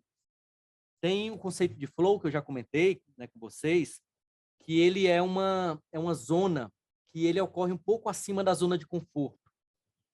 Ele é numa linha em que ele nem está muito difícil, acima da sua habilidade, porque senão gera ansiedade, gera frustração, nem está muito fácil, porque senão gera tédio. O flow é uma zona ali de um pouquinho de dificuldade. E os designers de videogame descobriram que a rácio, né, o percentual perfeito para você entrar no estágio de flow no jogo é de 4% acima das suas habilidades atuais. Os jogos mais viciantes, né, para quem gosta de jogar Candy Crush, é aquele jogo do Subway, né? Enfim, aqueles joguinhos que viciam, eles têm essa técnica dos 4%. A cada fase, ele aumenta 4% de dificuldade. Por quê? Porque o jogador ele vai criando conexões neurais, vai se acostumando com a fase até passar da fase. Passou da fase, se a outra fase fosse igual, ia gerar tédio. O jogador não ia se sentir empolgado para continuar jogando. Então, o que é que o pessoal faz? Aumenta um pouquinho a dificuldade. Quanto pouquinho? 4%. Cria 4% a mais de velocidade, 4% a mais de desafios. E aí ele vai começar a jogar e não vai conseguir passar, porque está 4% mais difícil, 4% a mais das habilidades dele. Aí ele vai treinando, vai construindo conexões neurais, vai evoluindo, até alcançar os 4% exigidos para passar de fase. Passou de fase, mais 4% de dificuldade. E isso vicia. Isso motiva, isso faz com que ele queira sempre continuar jogando, é sempre um desafio novo. Na aprendizagem cognitiva, nós não temos muito como fazer isso. porque é difícil metrificar. Mas saibam que quanto mais você se exige, né, em termos um pouquinho mais de exigência, motiva, né, gera motivação. Então, esse é um conceito que eu acho importante. E aí eu concluo falando de gestão de tempo. Era um dos tópicos que eu queria abordar. E usando aquele conceito que eu até mencionei, né, do horário nobre biológico, que é um conceito que vem da medicina, ganhou o prêmio Nobel, né, de medicina, e, portanto, eu não poderia deixar de usar, né, no livro, apesar de ser classista. Né? Horário nobre não quer dizer que é da classe nobreza. Horário nobre é algo muito peculiar dos seres vivos. Todo ser vivo ele tem um cronotipo, um relógio biológico interno, que é variável de ser para ser, e no caso humano, de pessoa para pessoa. Nesse caso aqui, você tem uma flor, salvo engano, é a mimosa pudica, que ela tem um ciclo circadiano de 24 horas e ela, durante o dia, ela fica fechada e durante a noite ela floresce, ela abre, ela se poliniza. Todo dia ela tem esse ciclo. Né? Ela de manhã está fechada e de noite está aberta. Por que ela faz isso? Porque ela está querendo economizar energia. E ela sabe que o momento melhor, no caso dela, para polinizar, né, e se reproduzir, é durante a noite. É onde tem os insetos, onde tem os polinizadores. Então, ela vai se abrir durante a noite para conseguir crescer e frutificar e polinizar e se reproduzir. A mente humana tem a mesma coisa, só que é mais variável, ela varia de pessoa para pessoa. A mente humana tem uns horários nobres biológicos, que são os horários em que nós estamos mais propícios a polinizar nossos neurônios. Esses horários nobres biológicos, eles se reproduzem cotidianamente e se você tivesse instrumentos para medir a sua fisiologia, você ia identificar com precisão qual é o seu horário nobre biológico. Porque varia, muda a temperatura do corpo, batimento cardíaco, respiração, tudo isso é afetado, né, por esse ciclo circadiano. E, no caso do ser humano, varia de pessoa para pessoa. Esse quadro aqui é um quadro da rotina de vários gênios da humanidade. Balzac, Milton, Voltaire, Benjamin Franklin, Kant, Beethoven, Mozart, Charles Darwin, Charles Dickens, Victor Hugo. Vários escritores, cientistas, pintores estão aqui, músicos, estão retratados nesse quadro. E o verdinho, esse primeiro que vocês estão vendo, é o sono, né? Que se vocês perceberem, tem gente que dorme, Balzac, né? Ele acorda 1h, né? E começa a trabalhar criativamente, no trabalho criativo, que é o vermelho, 1h. O Milton acorda 4h, né? E começa a trabalhar 7h. Voltaire acorda 4h, começa o trabalho criativo. Né? O Kant acorda 5h. Beethoven acorda 6h. Victor Hugo, 6h. Charles Darwin, 7h. Charles Dickens, 8h. Ou seja, cada ser tem o seu próprio relógio biológico. Não existe essa ideia de rotina perfeita. Se você tivesse colocado Voltaire, vou colocar Kant, né? O Kant era super metódico. Se você colocar Kant para acordar 1h e fazer ele produzir igual o Balzac, ele não ia conseguir. Ele ia acordar grogue, com baixa capacidade cognitiva, ele não ia estar no seu máximo potencial. Portanto, ele se adaptou ao seu horário biológico, ele construiu uma rotina de acordo com o seu horário biológico e se tornou um dos grandes filósofos da humanidade graças a isso. Mesma coisa Charles Dickens, Charles Darwin tem uma rotina parecida. Eles criaram um sistema de rotina, de vida, de hábito, adequado ao seu cronotipo e produziram em função disso. No caso de Charles Dickens, ele era mais metódico do que qualquer burocrata. Ele tinha um trabalho de escritor, de escrever obras geniais, e toda vez, 9h, ele estava lá sentado na poltrona dele para escrever. E quando chegava de tarde, estava caminhando. Todo dia fazer isso, repetidamente. Por que é importante a gente ter em mente isso? Porque hoje tem uma onda de ultraprodutividade, em que diz que tem que acordar às 5h, né, para poder dar o máximo de si. As pessoas que estão fazendo isso, em geral, estão se destruindo, tanto mentalmente, porque estão se cobrando demais, quanto fisicamente, porque estão fora do seu relógio biológico? Claro que tem, né? Vários aí que acordam 5 da manhã, Benjamin Franklin, Kant, acordavam 5 da manhã. Mas não é um horário único, né? Tem pessoas que são mais diurnas, tem pessoas que são mais noturnas, isso varia de pessoa para pessoa. Esse quadro aqui, ele ajuda também a ter uma noção disso. É a mesma coisa, só que é com o relógio aí biológico de cada um. E esse quadro aqui é interessante, que eu quero mostrar para vocês, é o verdinho. O verdinho é o trabalho principal, é o trabalho criativo, é o trabalho de alta intensidade, aquilo que se chama de deep work. É aquele momento que você está ultra concentrado para produzir. Se vocês prestarem atenção nesses gênios aqui que eu selecionei, nenhum trabalhava mais do que 4 horas por dia de alto esforço cognitivo. Esse número, inclusive, alguns dizem que é biológico. É impossível você trabalhar mais do que 4 horas por dia de alto esforço cognitivo. Só que eles não estão trabalhando de qualquer jeito, eles estão trabalhando aqui no seu máximo, né? Eles estão ultra concentrados em flow para fazer aquilo que eles fazem melhor.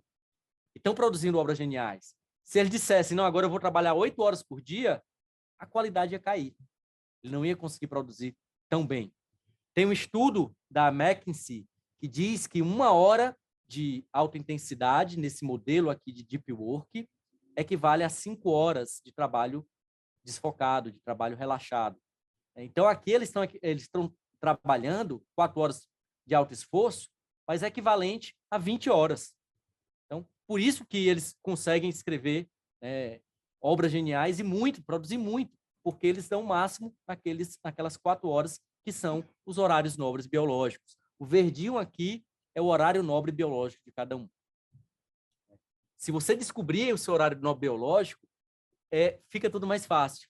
Eu mapeei, né, num sistemazinho, mas é super fácil de descobrir. É só você se perceber, né, e tentar se perceber para notar quais são aqueles horários que você está melhor, está funcionando melhor. Sua mente está melhor. Muita gente é pela manhã, a maioria das pessoas é pela manhã. No meu caso, é pela manhã. 7, 8, né, eu estou no meu máximo, vai até 11, 11h30, aí que vai caindo, né? E aí, quando tem um picozinho depois do almoço, depois de um cafezinho, depois do almoço, de 2 às 3, mas depois vai caindo drasticamente. Quando chega 3h30, 4 da tarde, eu estou sem condições de nada. Eu não consigo mais produzir. Né?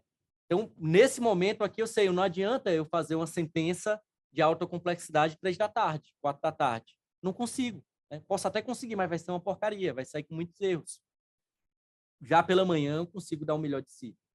Tem uma técnica que é uma técnica Hemingway, que ele usa no processo de escrita dele, que ele sempre termina o dia na metade de uma frase. Ele vai produzindo, escrevendo e termina o dia escrevendo uma frase incompleta. Ele sabe como continuar, mas ele interrompe aquilo ali para gerar a motivação de no dia seguinte ele já começar a escrever, produzir. Eu faço isso muito nas sentenças. Eu termino o dia fazendo relatório. Relatório não existe tanto esforço cognitivo. Então, eu faço o relatório ali do processo, né? Então, leio o processo, né? Para deixar durante a noite minha mente funcionando, trabalhando, para quando for de manhã eu já começo a fazer a sentença. Então, é um sistema de produção em que você não para, né? Que você, de certo modo, está usando ali os horários para poder funcionar bem. Né? E se você notar, dá 3h30, 4 horas de alto esforço cognitivo. Né? É o suficiente, a meu ver, né? Mais do que suficiente para você conseguir produzir com qualidade. Quando chega meio-dia, eu estou cansado, né? E quando chega 3, 4 da tarde, eu estou também bastante cansado. Só uma síntesezinha, né? Que eu não vou me alongar, porque senão a gente não vai ter tempo de fazer perguntas. Geralmente, os meus horários nobres, que são aqueles picos cognitivos, eu faço tarefas de alto esforço cognitivo. Né? Sentença, escrever, audiência complexa, estudar processo complexo. Né? É onde eu procuro realmente... eu sei que esse é o momento em que eu estou no meu melhor, né? Em que eu estou no meu melhor. Se eu quiser fazer isso daqui fora do meu horário nobre, eu não vou conseguir. Eu vou ter muita dificuldade. Então, geralmente eu faço esse deep work, né? Esse trabalho profundo, livre de distração, sem internet, com descanso, pela manhã. Né? E nos outros horários eu faço trabalho relaxado. Não me incomodo de procrastinar, não me incomodo de olhar Instagram nesse horário, porque eu sei que minha mente não está no meu melhor, e não vou conseguir produzir nada eficiente, procuro planejar, procuro pesquisar, procuro fazer atividades que possam ser instrumentais para aquilo que eu vou fazer num horário nobre. Mas eu não tenho nenhuma crise de consciência de estar assistindo vídeo do Porta dos Fundos às 3h30 da tarde, às 4 da tarde, porque eu já dei o máximo de si pela manhã e já produzi equivalente a 20 horas. Né? Então, a sorte é essa, que meu horário nobre é pela manhã, então eu consigo ter aquela crença de que, poxa, já dei o meu máximo, né? E agora posso relaxar com mais tranquilidade. Aqui foi o aplicativo que eu usei, mas nem recomendo, porque ele enche o saco. Né? Esse aplicativo ele vai mandando mensagens aleatórias durante o dia, você vai dizendo como é que você se sente, e no final ele faz aquele gráfico para dizer seus horários nobres, horários pobres. Aqui, já concluindo, na população, a maior parte das pessoas nem são completamente matutinos, nem completamente vespertinos. Aqueles que funcionam melhor de noite são considerados corujas, né? Tem muita gente, 10 horas, né, já está no seu pico cognitivo. Eu, quando era adolescente, eu fazia muito isso, eu estudava de madrugada, depois eu fui mudando e hoje eu acordo 5h30, 6 horas para começar a produzir 7, depois do esporte. Mas a maior parte das pessoas estão ali no meio termo, e esse meio termo significa que começa a produzir bem 8, 9 horas da manhã, né, e entra um pedacinho da tarde. Por isso que a sociedade hoje se adequou a quem é vespertino, a quem é matutino, a quem acorda cedo. Né? E quem é vespertino, quem é noturno, tem grande dificuldade de se adaptar a esses horários. Em geral, os estudantes que são mais vespertinos, eles estão em constante estado de jet lag social, porque tem que acordar às 7 da manhã, 6 da manhã para ir para a aula. Muitas crianças sofrem por conta disso. Para concluir, a parte do descanso, né? Eu teria que terminar com descanso.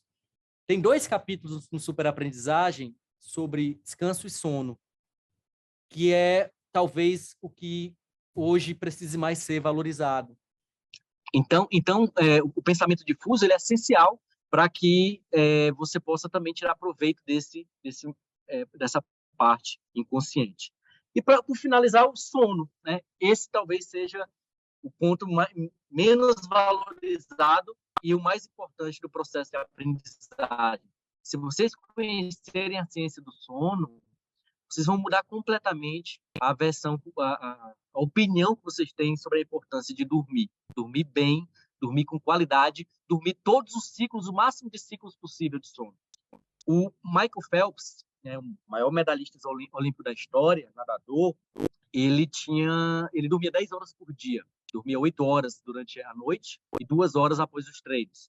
E fazia esse modo deliberado com recuperação de energia, mas também como processamento, criação de conexões neurais através do sono.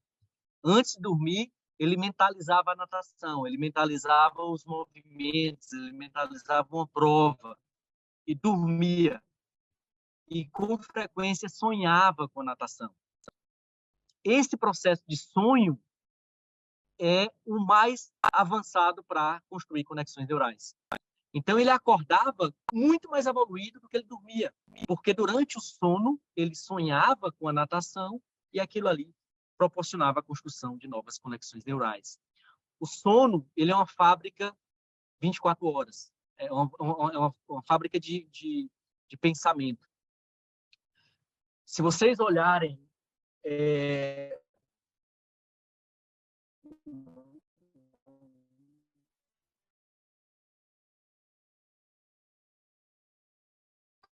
monitorarem o cérebro de vocês durante o dia e durante a noite, vocês vão ver que o cérebro de vocês vai estar muito durante a noite, quando vocês dormem, do que quando vocês estão acordados.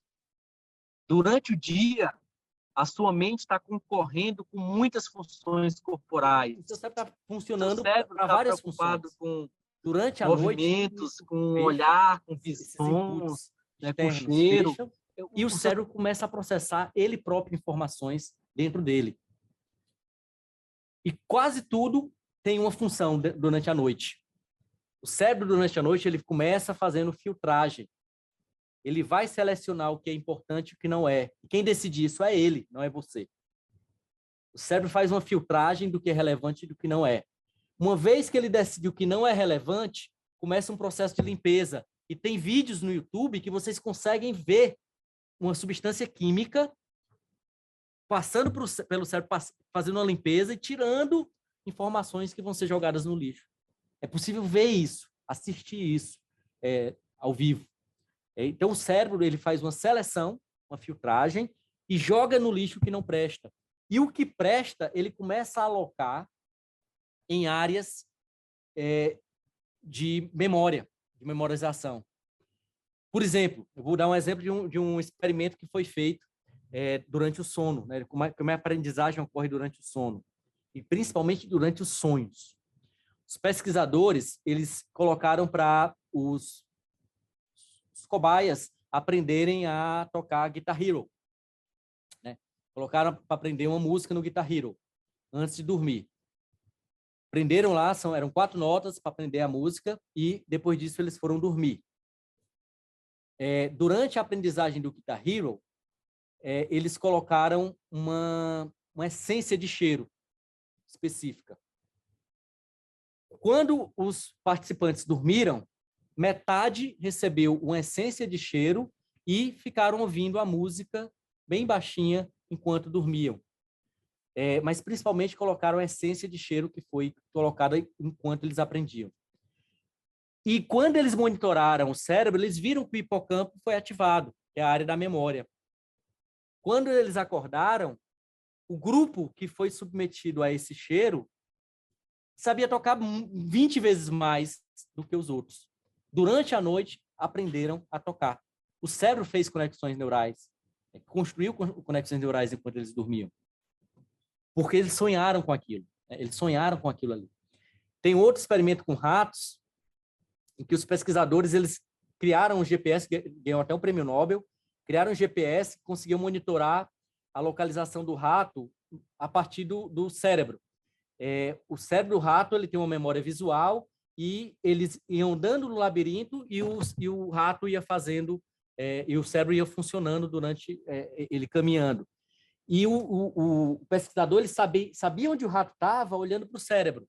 Porque, por exemplo, se ele tivesse no comecinho do labirinto, ficava vermelho. Se ele tivesse na metade, era azul, verde. Então, as cores indicavam onde é que eles estavam no labirinto.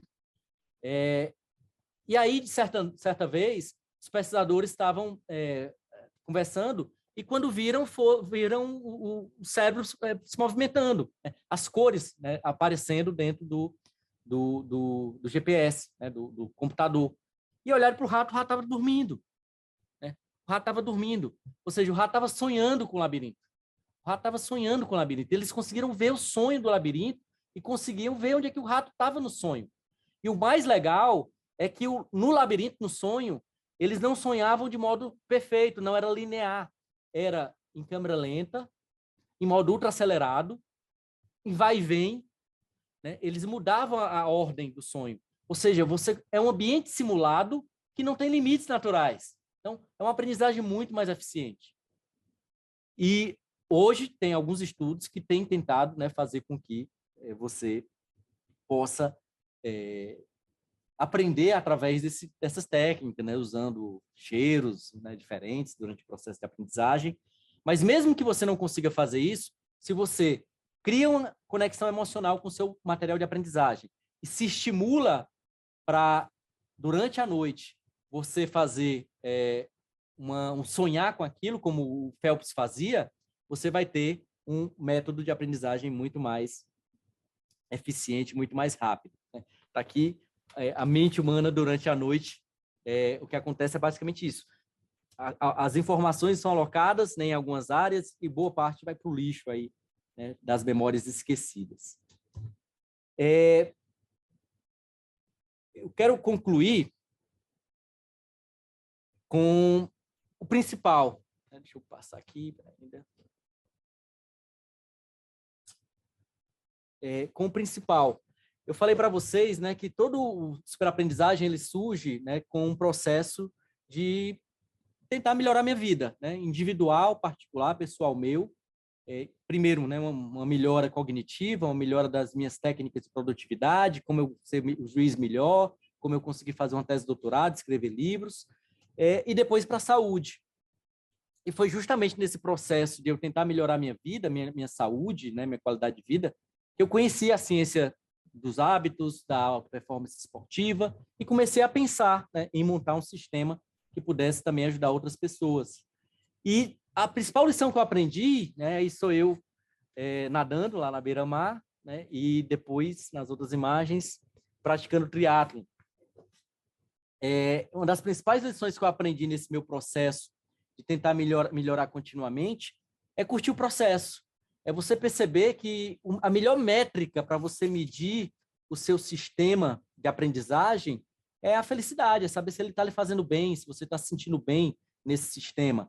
Aqui, quase todas as fotos eu apareço sorrindo, né? E não é porque eu não esteja sofrendo, né? Mas perceber que eu estou dentro de um sistema que está me fazendo bem, que está me produzindo resultados. E jamais imaginei que lá em 2015, 2014, quando eu estava com 105 quilos, pudesse chegar no nível de correr, né, um triatlo olímpico, correr maratonas. E, de fato, hoje eu me sinto uma pessoa bem melhor, né, fisicamente por conta desse processo. Inclusive, o meu Garmin, ele dá que minha idade biológica é de 20 anos, né? Fiquei muito feliz com essa mentira, né, que o relógio conta, né? E aí eu concluo com essa frase do Aaron Swartz, que eu acho é o meu lema, né? O meu lema é a ideia de que a inteligência nada mais é do que a prática da curiosidade. Então, por isso, seja curioso, leia muito, experimente coisas novas. O que as pessoas chamam de inteligência apenas se resume à curiosidade. Muito obrigado e agradeço por terem me ouvido.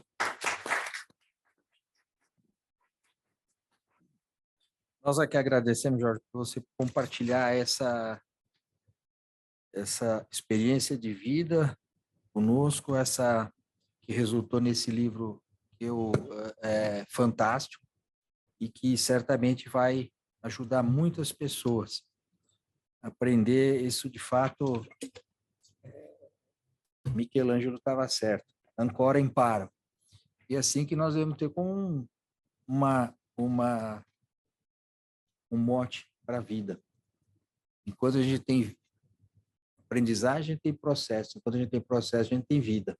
Isso é fundamental. Eu gostaria, a gente está em cima da hora aqui, mas eu acho que há tempo para uma pergunta. Tem uma pergunta, Mariana? Parece que tem uma pergunta da pessoal que assiste pela internet. Sim, temos 2 perguntas. E alguém aqui quer fazer alguma pergunta? Então, rapidamente... Eu vou ler uma. Até eu fiquei contente, só antes um comentário, fiquei contente de ver ali, Jorge, os gênios ali, muitos acordam cedo, né? Falei, poxa, então me identifiquei ali com alguns, porque o meu horário nobre é pela manhã, depois à tarde as coisas já não funcionam tão bem. Eu vou ler a pergunta, então, ócio criativo. Do Sérgio Augusto Médici. A pergunta é: professor, para o cérebro guardar uma matéria, é necessário escrever ou basta ler e grifar ou fazer pequenas anotações? Quanto maior o esforço cognitivo, vocês estão ouvindo? Quanto maior o esforço cognitivo, mais rápido o processo de aprendizagem. Então, a escrita, né, o processo de escrita, ele exige esforço cognitivo, preferencialmente quando você escreve com suas próprias palavras, né? Se for meramente uma reprodução, que é copiar-colar, não ajuda muito. Mas a escrita, ela é um sistema de aprendizagem muito eficiente. Eu uso o mapa mental, que é uma forma de escrita, né, mais esquematizada, que tem 2 funções, né? Primeiro, sintetizar a informação e ajudar a estruturar o pensamento. O mapa mental tem essa vantagem de estruturar o pensamento, que é uma habilidade importante, né, para você escrever, para você dar aula, para você organizar uma sentença, algo do gênero. Mas tem mais uma pergunta. Mais uma, do Cristiano. Ele pergunta se a inteligência artificial está mais para aliada ou vilã na superaprendizagem. É o seguinte, é bem interessante. Eu tenho usado bastante o ChatGPT, né? E o que eu percebo é que, para aqueles que dominam um assunto que já passaram por um processo de conhecer o tema, é um aliado poderosíssimo, porque vai fazer trabalhos que podem ser relativamente burocráticos. É como se fosse um assessor de elite, né, que você tem ali à sua disposição. Só que para aqueles que são preguiçosos, né, e que não conhecem o tema e que vão usar a inteligência artificial para substituir a própria inteligência, aí ele vai gerar realmente um déficit de evolução, né? Eu acredito que muitas pessoas vão se tornar preguiçosas na capacidade de escrever, de pesquisar, porque vão se confiar bastante na inteligência artificial. E quem não pratica, né, que não treina, definha, né? Então, eu acho que a inteligência artificial vai ter essas duas caras. Ela vai ajudar quem já tem, né, quem tiver um esforço de aprendizagem, né, quem não usar a inteligência para se substituir, né, mas ela vai gerar aí uma preguiça, né, e uma involução, né, na escrita e na pesquisa. Muito bem.